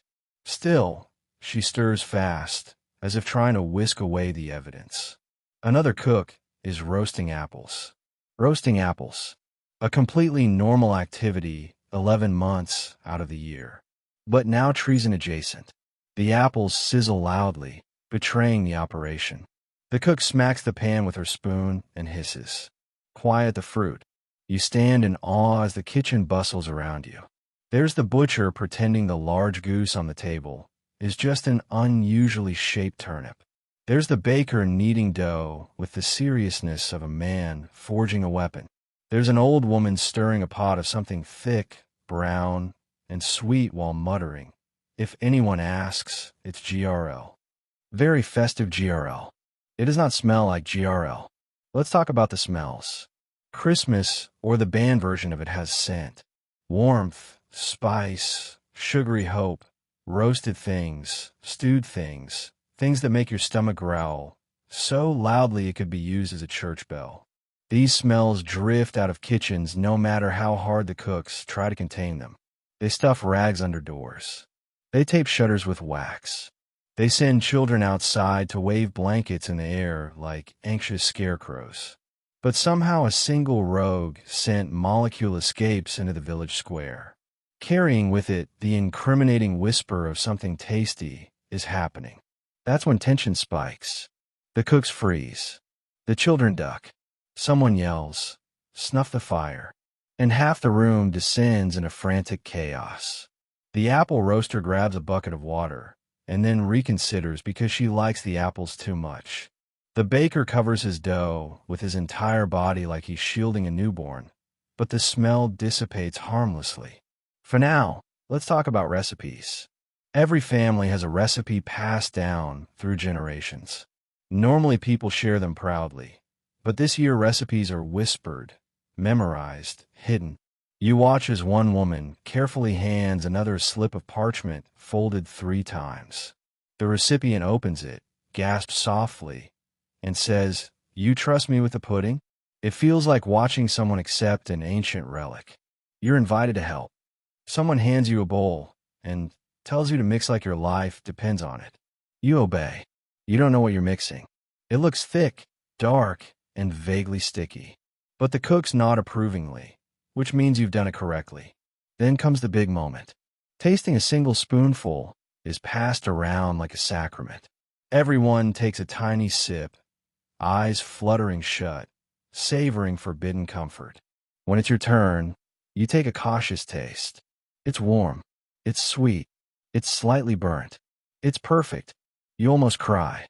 Let's talk about how dangerous this is. If the constable walked in right now, he'd have a field day. This room is dripping with evidence of joy. Suspiciously plump bread, questionably fragrant stew, fruitcakes that definitely contain more dried fruit than the law allows. But that's what makes this kitchen feel magical. Not the food, not the spices, not even the camaraderie. It's the defiance. Every stir, sprinkle, roast, and simmer is a reminder that humans will always find a way to celebrate.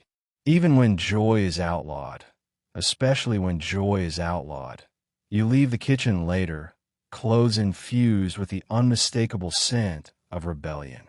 You're full, warm, and buzzing with the thrill of having participated in a culinary uprising, and you realize something simple.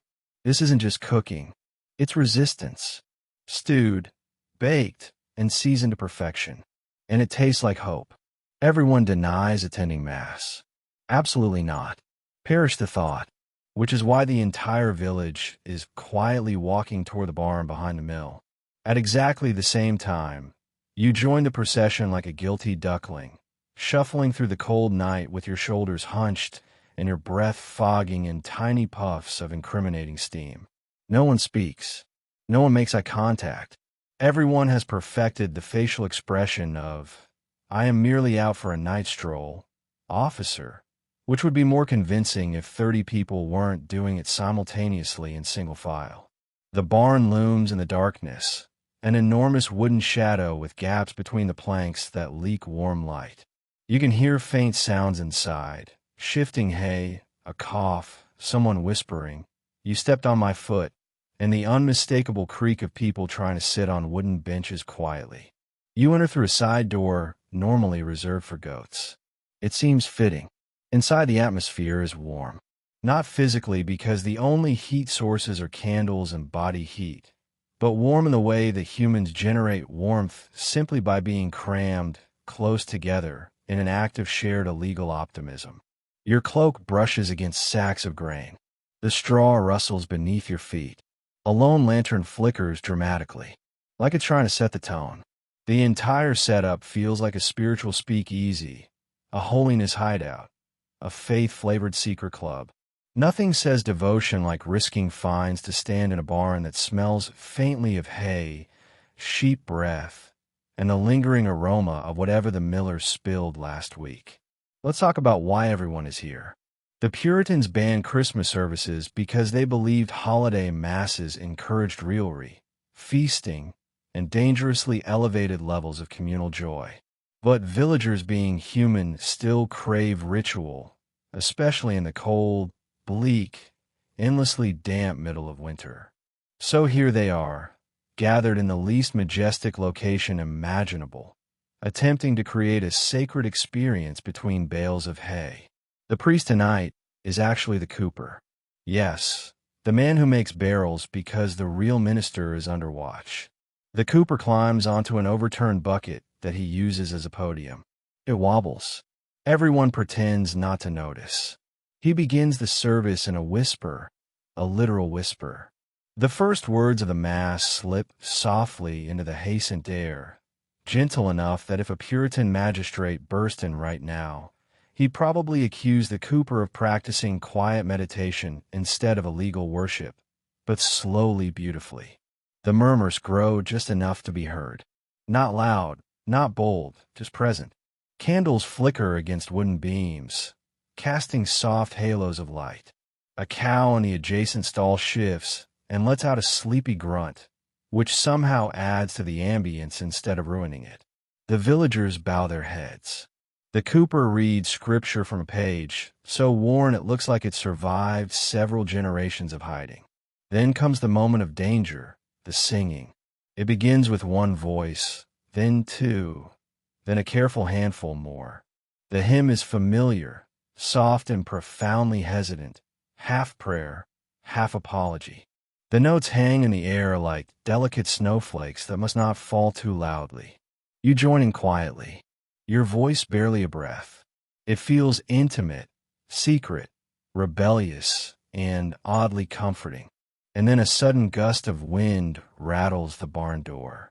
Everyone freezes. A candle sputters. Someone gasps like they've been stabbed by him.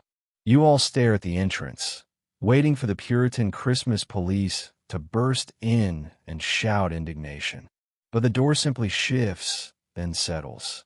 No boots, no hats, no dim. Collectively, everyone exhales. The cooper clears his throat, whispers, as we were, and the Mass resumes in its tiny, illegal glory. Near the end, a basket is passed around containing scraps of bread, so small they look like communion croutons. There is no wine, just water that someone swears was once near wine. Spiritually speaking, everyone accepts their morsel gratefully. When the Mass is finished, no one claps, no one speaks. People file out silently, slipping back into the cold night one by one, pretending once again to be casual nocturnal wanderers. As you leave, you glance back at the barn. The last candle flickers out, and the doorway goes dark, and you realize something gently profound. Sometimes the holiest moments are the ones whispered in the shadows, shared between people determined to keep a spark alive. Even when the world tries to smother it, tonight wasn't just a midnight Mass. It was a quiet act of defiance wrapped in hay. Somehow the secrecy makes the small moments sweeter. Sharing a crust of bread with honey feels rebellious. Whispering Merry Christmas feels like high treason. You never expected holiday cheer to feel like contraband, but here you are, heart racing because someone just slipped you half a dried fig under a table like it's state secrets. You take a bite, and it tastes better than any feast you've ever had. Not because the fig is delicious, but because you're eating it in defiance of a government that thinks joy is morally hazardous. Let's talk about forbidden delight. When a holiday is banned, every tiny scrap of happiness becomes supercharged. A smile shared too long becomes suspicious. A candle lit too warmly becomes questionable. A hand resting on your shoulder, meant only to comfort, feels like a clandestine moment of camaraderie the authorities definitely wouldn't approve of. You walk down the frosty lane with your hood pulled low, watching your breath puff out like guilty smoke. The world is quiet, not peaceful, but expectant. Every cottage you pass looks dark and ordinary. But, inside those walls, people are participating in micro-festivities. Illegal warmth, outlawed kindness, unlicensed joy. Nothing big, nothing bold, just little things. You duck in your neighbor's cottage, pretending you're only there to borrow a tool. That's the official story. The unofficial story is that she has a pot of something warm simmering on the hearth. It smells faintly of apples and maybe a hint of spice. Nothing too festive, nothing that could incriminate her, just enough to taste like hope if you let it. She hands you a wooden cup. You sip carefully. The drink is watered-down cider. But in a world where celebration is practically a felony, the sweetness warms you from the inside. You thank her with a smile, a real one. She returns it, glancing toward the window nervously, as though smiles themselves might echo. Even the light in the room feels different, softer, like it's trying not to get caught. Let's talk about whisper wishes. Normally, Merry Christmas is said loudly with cheer, gusto, and a mouthful of pudding. Here, the phrase is barely a breath, like people are passing around a dangerous spell. Saying it feels like placing your hand over a candle flame. Risky, thrilling, stupid, but irresistible. You join a small gathering behind someone's house, all of you pretending you're just checking a fence post. Everyone stands awkwardly close, pretending they have important fence-related opinions. Eventually, someone mutters, "Mary," then stops, looks around, and finishes with a whisper so soft it barely qualifies as sound. The group smiles in silence. Just a dozen humans liking each other quietly. And you realize something remarkable. The band has changed. Nothing essential. It has only altered the volume. Let's talk about the sensory magic of forbidden joy. You tear off a corner of bread and drizzle it with honey. Precious, expensive honey that someone has been hoarding for months. It gleams in the lamplight like liquid gold. You take a bite. It tastes like everything the season should be, but isn't allowed to be. Warm, sweet, comforting, alive. Even the cold outside feels different when you step into it afterward. Less oppressive, as though the warmth you just shared has followed you out, clinging to your skin like an invisible rebellion. And then there are the secret glances. The knowing looks exchanged between neighbors when a constable walks by. The suppressed laughter when someone tries to hide a gingerbread smell by burning cabbage. The huddled conversations at water pumps where people talk in code about the goose-shaped thing that might happen later. All of it makes the holiday feel less like an occasion and more like a conspiracy. A cheerful, ridiculous conspiracy. And here's the ironic part. The Puritans wanted to eliminate disorder, excess, chaos, and distraction. Instead, they created a holiday more emotionally intense than any official celebration could ever be. Because now joy must be earned, crafted, snuck, shared carefully. Tonight, as you lie on your straw mattress, listening to the faint sounds of wind and distant muffled whisper singing, you feel a strange contentment settle over you. Not loud contentment, not flashy, just a small glowing ember in your chest. It turns out joy becomes sweeter when it has to survive. And somehow that makes this forbidden Christmas feel more magical than any feast ever could. You try to picture a future with twinkle lights, ugly sweaters, and inflatable snowmen. It all sounds ridiculous, and yet somehow less ridiculous than this. You stare at the dim glow of your lone tallow candle, its wavering flame casting shadows that look suspiciously like a sad turkey trying to take flight. Outside, the cold wind rattles the shutters. Inside, the air smells faintly of smoke, wool, and a stew someone gave up on halfway through. It is not festive. It is not merry. It is not anything other than functional.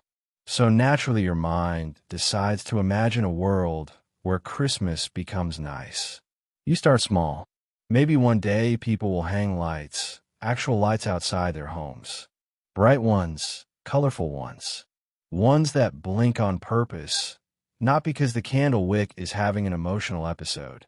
You try to picture strings of tiny glowing bulbs outlining rooftops, fences, entire streets. The thought is so outrageous you nearly laugh out loud, and then immediately stop because laughing loudly is how you get investigated. Then you imagine music, not whispered carols behind barns, not humming through your scarf.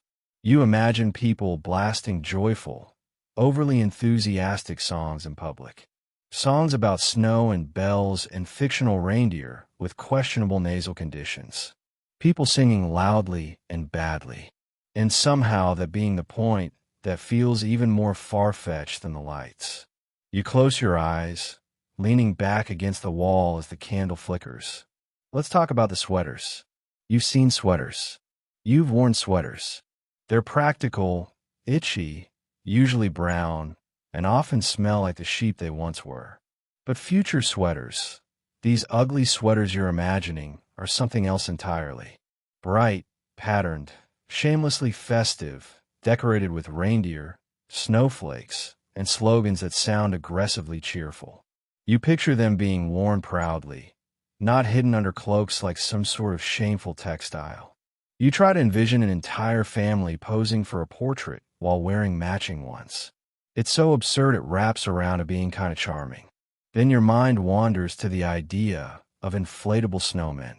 Inflatable snowmen.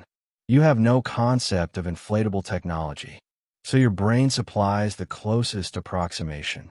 A giant sack of flour shaped like a man puffed up with air, looming cheerfully in someone's yard. It's deeply unsettling. You assume these future people must be very brave. Yet despite the absurdity, all of this imaginary cheer seems pleasant, safe, fun. The opposite of your current reality, where every whiff of cinnamon is grounds for suspicion and twigs of holly are treated like political statements. Let's talk about the fear. You don't realize how tightly you carry it until you imagine its absence. The constant need to hide your joy, to speak in coded holiday language, to pretend your warm drink is medicinal. It wears on you like an itchy wool tunic that never softens. The thought of a future where people celebrate openly, loudly, legally, it feels like a fairy tale. A ridiculous, over-the-top, sugar-coated fairy tale. But a fairy tale all the same. You imagine children waiting excitedly for a mysterious figure who brings gifts. Someone jolly, someone magical, someone who is definitely not a magistrate. It's such a foreign concept that your brain short-circuits for a moment. You're used to authority figures bringing fines, not presents. And you imagine homes filled with warmth, not just fire warmth, but emotional warmth. Families gathering without fear. Neighbors sharing food openly. Laughter that doesn't have to be muffled under blankets. You inhale slowly, letting the fantasy sink in. The candle burns lower. The night grows colder. The wind howls through the cracks like it's trying to file a formal complaint about winter itself. But for the first time in a long time, the world feels a little lighter. Not because the ban has lifted, not because the Puritans have eased their grip, but because you've allowed yourself to imagine something better, something ridiculous and bright and full of unrestrained joy. You open your eyes and smile softly, just for yourself. Maybe someday people will celebrate without fear. Maybe holidays will be silly, loud, and legal. Maybe inflatable snowmen will stand proudly on lawns, confusing everyone. And maybe, just maybe, that world will make more sense than the one you're living in now. You try to picture a future with twinkle lights, ugly sweaters, and inflatable snowmen. It all sounds ridiculous, and yet somehow less ridiculous than this. You stare at the dim glow of your lone tallow candle, its wavering flame casting shadows that look suspiciously like a sad turkey trying to take flight. Outside, the cold wind rattles the shutters. Inside, the air smells faintly of smoke, wool, and a stew someone gave up on halfway through. It is not festive. It is not merry. It is not anything other than functional. So naturally, your mind decides to imagine a world where Christmas becomes nice. You start small. Maybe one day people will hang lights, actual lights, outside their homes, bright ones, colorful ones, ones that blink on purpose, not because the candle wick is having an emotional episode. You try to picture strings of tiny glowing bulbs outlining rooftops, fences, entire streets. The thought is so outrageous you nearly laugh out loud, and then immediately stop because laughing loudly is how you get investigated. Then you imagine music, not whispered carols behind barns, not humming through your scarf. You imagine people blasting joyful, overly enthusiastic songs in public, songs about snow and bells and fictional reindeer with questionable nasal conditions, people singing loudly and badly, and somehow that being the point. That feels even more far-fetched than the lights. You close your eyes, leaning back against the wall as the candle flickers. Let's talk about the sweaters. You've seen sweaters. You've worn sweaters. They're practical, itchy, usually brown, and often smell like the sheep they once were. But future sweaters, these ugly sweaters you're imagining, are something else entirely. Bright, patterned, shamelessly festive, decorated with reindeer, snowflakes, and slogans that sound aggressively cheerful. You picture them being worn proudly, not hidden under cloaks like some sort of shameful textile. You try to envision an entire family posing for a portrait while wearing matching ones. It's so absurd it wraps around to being kind of charming. Then your mind wanders to the idea of inflatable snowmen. Inflatable snowmen. You have no concept of inflatable technology, so your brain supplies the closest approximation. A giant sack of flour shaped like a man puffed up with air, looming cheerfully in someone's yard. It's deeply unsettling.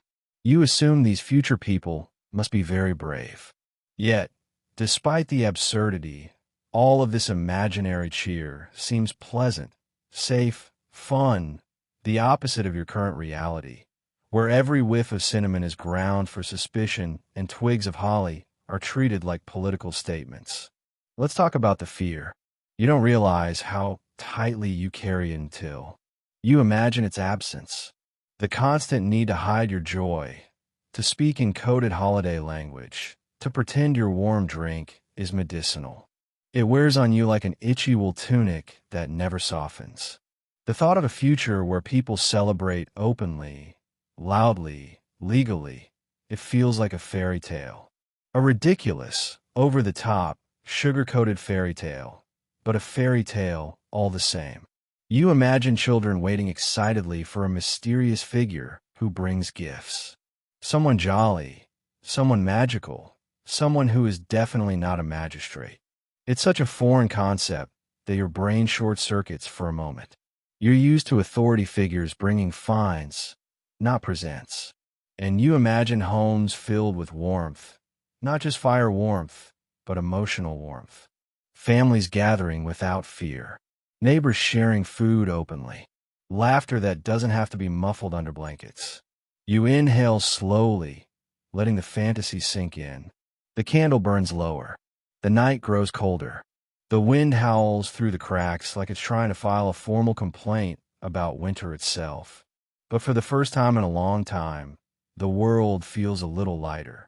Not because the ban is lifted, not because the Puritans have eased their grip, but because you've allowed yourself to imagine something better, something ridiculous and bright and full of unrestrained joy. You open your eyes and smile softly, just for yourself. Maybe someday people will celebrate without fear. Maybe holidays will be silly, loud, and legal. Maybe inflatable snowmen will stand proudly on lawns, confusing everyone. And maybe, just maybe, that world will make more sense than the one you're living in now. Years later, when Christmas is reinstated, people celebrate with the intensity of a toddler reunited with sugar. Streets fill, bells ring, someone definitely passes out. You knew people miss Christmas. You knew, but you did not understand the full scale of the collective emotional meltdown that would occur the moment the ban officially ended. It's like the entire country has been holding in a sneeze for a decade. And finally, someone said, "Go on then." The explosion is immediate. 1 second the announcement is made, and the next the streets transform from bleak winter nothingness into full-blown festival chaos. People shove past one another in a frenzy desperate to out-celebrate their neighbors, as if joy is limited and only the fastest will survive. Let's talk about the sound. It begins as a cheer, then becomes a roar, then transforms into a noise so loud and unhinged. It sounds like the sky itself is applauding. Bells ring from every direction. Some bells ring in tune. Others ring with the chaotic enthusiasm of someone who has never touched a bell, but is now drunk on power. You step outside and feel the vibrations of the celebration in the ground beneath your feet. It's like the earth itself is saying, "Thank goodness. I was tired of all that Puritan energy." Let's talk about the decorations. People have clearly been storing things, hiding things, preparing things. Within minutes, window sills sprout greenery. Doors are covered in wreaths. Someone drags out an entire cartload of holly like they've been waiting 10 years to unleash it. Red ribbons pop up everywhere, tied onto anything that will sit still long enough. You watch as a man climbs onto his roof and starts decorating his chimney with such ferocity that you fear for both him and the structural integrity of his house.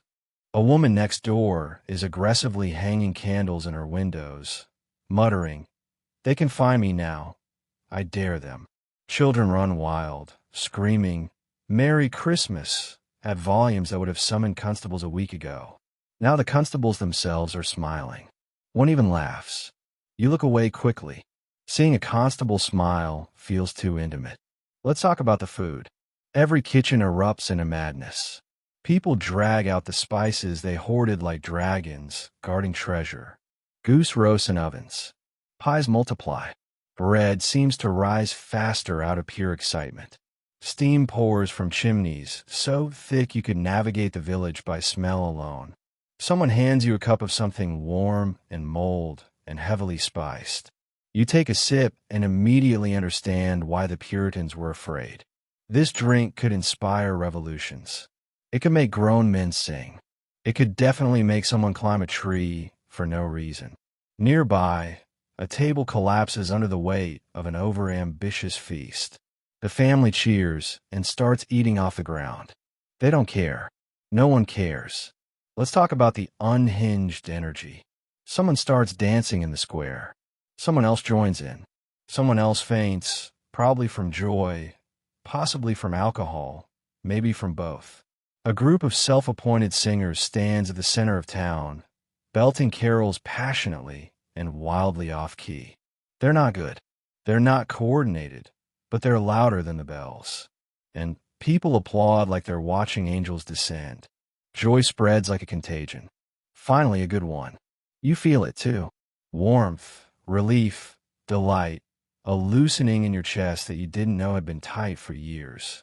Then the Lord of Misrule returns. Someone appoints him instantly. No one knows who he is, but he wears a makeshift crown and shouts orders like, "More figgy pudding," while people obey without hesitation. The Puritan magistrates try to maintain order, but end up being roped into a game involving fruit, sticks, and questionable rules.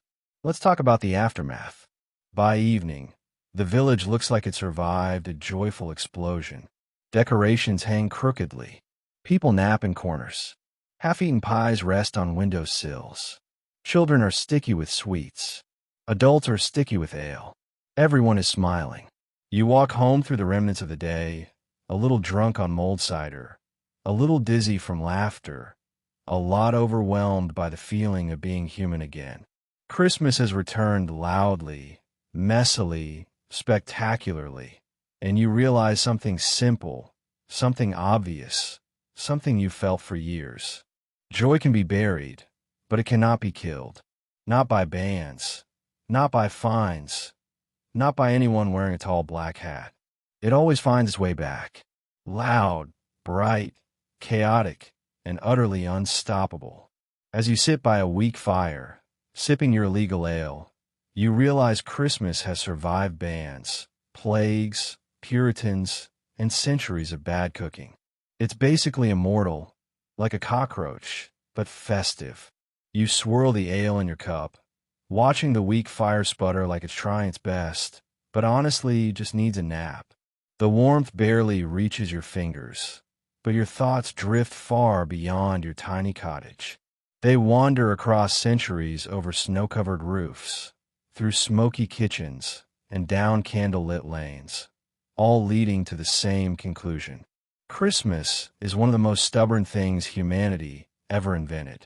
Let's talk about endurance.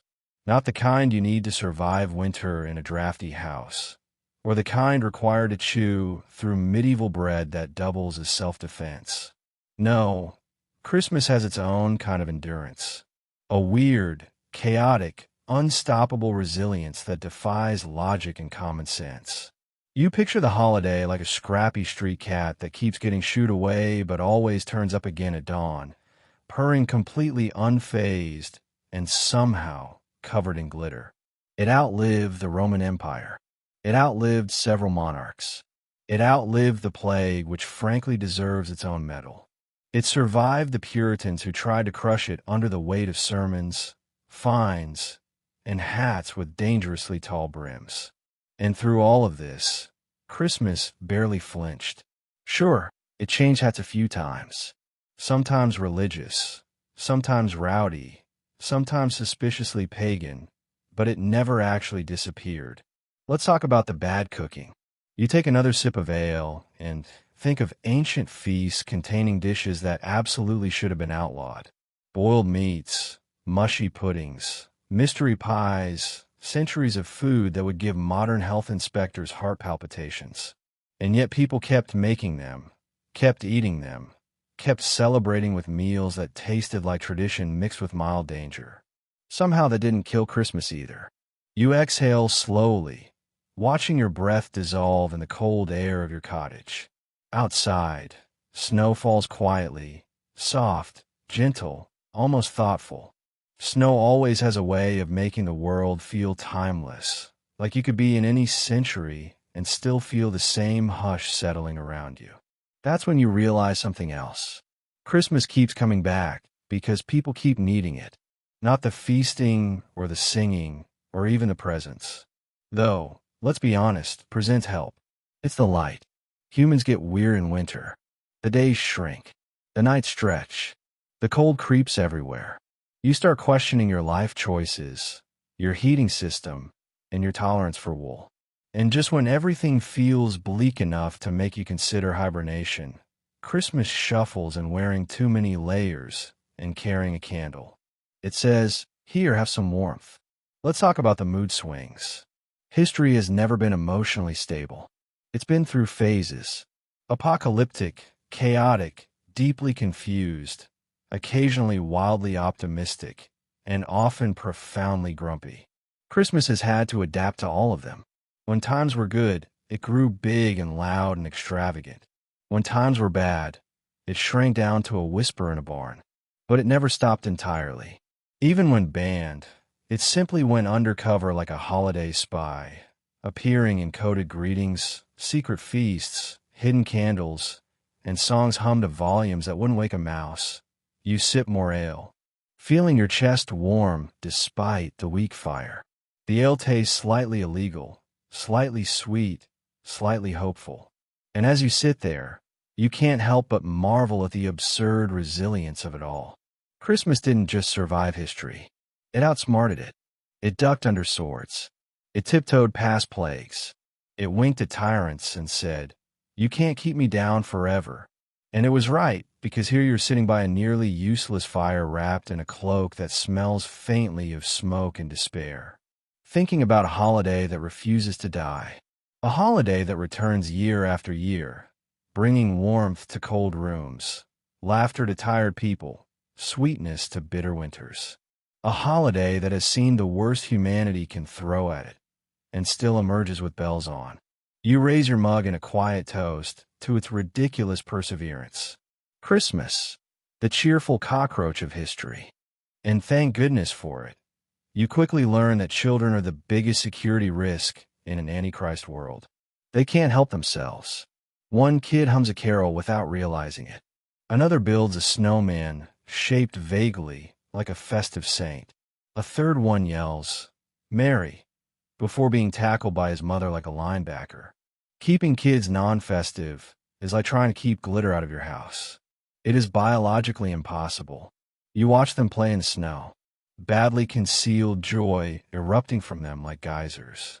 Their parents hover anxiously nearby, scanning the horizon for Puritan magistrates, the same way modern parents scan for toddlers wielding permanent markers. Everyone's on high alert, but the kids are living their best, partially illegal lives. Let's talk about children in winter. Children possess a supernatural ability to generate chaos, even in the bleakest environmental conditions. They can be freezing cold, underfed, and wearing wool that scratches like a judgmental cat, and somehow still find the energy to invent a game that is 30% fun and 70% potential lawsuit. Today's game seems to be throw snowballs and pretend it isn't festive. The children insist they are merely practicing winter warfare techniques, but the snowballs are suspiciously round, suspiciously jolly. One snowball even has a little sprig of something stuck to it. And when the constable walks by, the kids instantly drop everything and freeze like poorly disguised statues. The constable eyes them. The kids stare back, wide-eyed, dripping innocence and melted snow. After a tense moment, he grunts and moves on. They immediately resume throwing snowballs the second his back is turned. Kids are tiny rebels with underdeveloped impulse control. You notice a girl quietly humming as she builds a snow fort. The melody is unmistakably a carol, but whispered soft like her vocal cords are trying to dodge prosecution. Her mother rushes over and shushes her with frantic hand gestures, as if the very notes might summon a Puritan from a snowdrift. Then there's the snowman issue. Children in this era cannot resist building snow figures. But when Christmas is banned, snowmen are risky. Too many round features, too cheerful, too snowman-y. One boy proudly unveils his snow creation, a rotund figure with stick arms raised in a triumphant pose. The parents gasp. It looks exactly like St. Nicholas, minus the beard and legal recognition. Make it uglier. The boy's father hisses in panic. The kid complies immediately, giving the snowman a crooked face and a strange lump on the side of its head. Now it looks less like Street Nicholas and more like a lopsided potato with dreams. Crisis averted. Let's talk about the biggest threat. Spontaneous cheer. Kids don't ease into happiness the way adults do. They don't ration it. They don't hide it. It bursts out of them in sudden, uncontrollable explosions. A child will get excited about a stick, a pebble, a weirdly shaped icicle, and every spark of joy looks dangerously festive. Earlier you saw a toddler shriek with delight because he found a pine cone. A pine cone? His mother nearly fainted trying to snatch it away before a Puritan saw him cradle the cone like a Christmas ornament. And then there's the Mary incident. You hear it before you see it. A young boy comes racing out of a cottage shouting at full volume, "Mary!" That's as far as he gets before his mother barrels into him with the force of someone who has tackled this exact problem 7 times already today. She claps her hand over his mouth mid-syllable and drags him inside like she's disposing of evidence. You hear muffled lecturing. You hear muffled protesting. You hear a muffled half-finished riz. It is the sound of childhood rebellion. Even indoors, kids struggle. One little girl sneezes, and it somehow sounds like jingle. Her father stares at her like she's just spoken in tongues. Another child is caught arranging firewood into the shape of a star. It's geometry, he insists. No one believes him. Let's talk about why the children can't help themselves. It's because joy is natural, contagious, effervescent. You can suppress adults with laws, fines, sermons, and disappointment-heavy hats. But kids, they are pure instinct. They don't know how to hide delight. They don't understand bans. They just know winter feels magical, snow feels fun, and whispering forbidden words is thrilling. And honestly, they're the reason Christmas survives. Because every time a child laughs in the snow, or hums a tune or constructs a dangerously cheerful snowman, they remind the village quietly but insistently that joy is stubborn. Joy wiggles through cracks. Joy giggles when you tell it to hush. As you watch a little girl twirl in slow circles, catching snowflakes on her tongue, you realize Christmas might be banned. Adults might fear fines. But children are the holiday's most loyal, chaotic resistance fighters, and no government stand a chance against them. So tonight, as you settle deeper into your blankets and let the quiet of your room soften every edge of the day, take a moment to appreciate just how far you've traveled. You wander through a time when Christmas wasn't just discouraged, it was illegal. A time when joy had to be whispered, carols were smuggled, and mince pies were treated like black market diamonds. A time when one wrong smile, one suspiciously scented candle, or one overly enthusiastic snowball could get you publicly scolded by a man whose hat brim had its own gravitational pull. You survived patrolling Puritans, candle interrogations, and neighbors who acted like undercover agents for the Anti-Marth Bureau. You tiptoed through a world where merit was considered a moral risk, and cheer had to be hidden in the attic like contraband socks.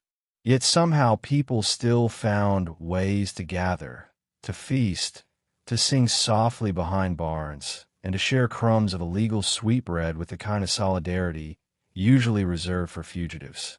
Because the truth is, the people of that era were just like us, tired, cold, hungry, and desperately in need of a little holiday magic. They lived through harsh winters, strict laws, and joy police patrols, but they still held on to warmth where they could find it. A secret candle, a shared roast apple, a whispered carol that felt like rebellion and hope wrapped into one. And as you breathe a little slower now in your warm room with your soft sheets and your thermostat that actually works, maybe offer a quiet thank you to everyone who came before you. The ones who endured freezing cottages, stern magistrates, questionable pudding, and centuries of unbelievably bad holiday policies. They fought for celebration. They clung to tradition. They kept joy alive even when it was outlawed. Because history in all its weirdness tells us something comforting.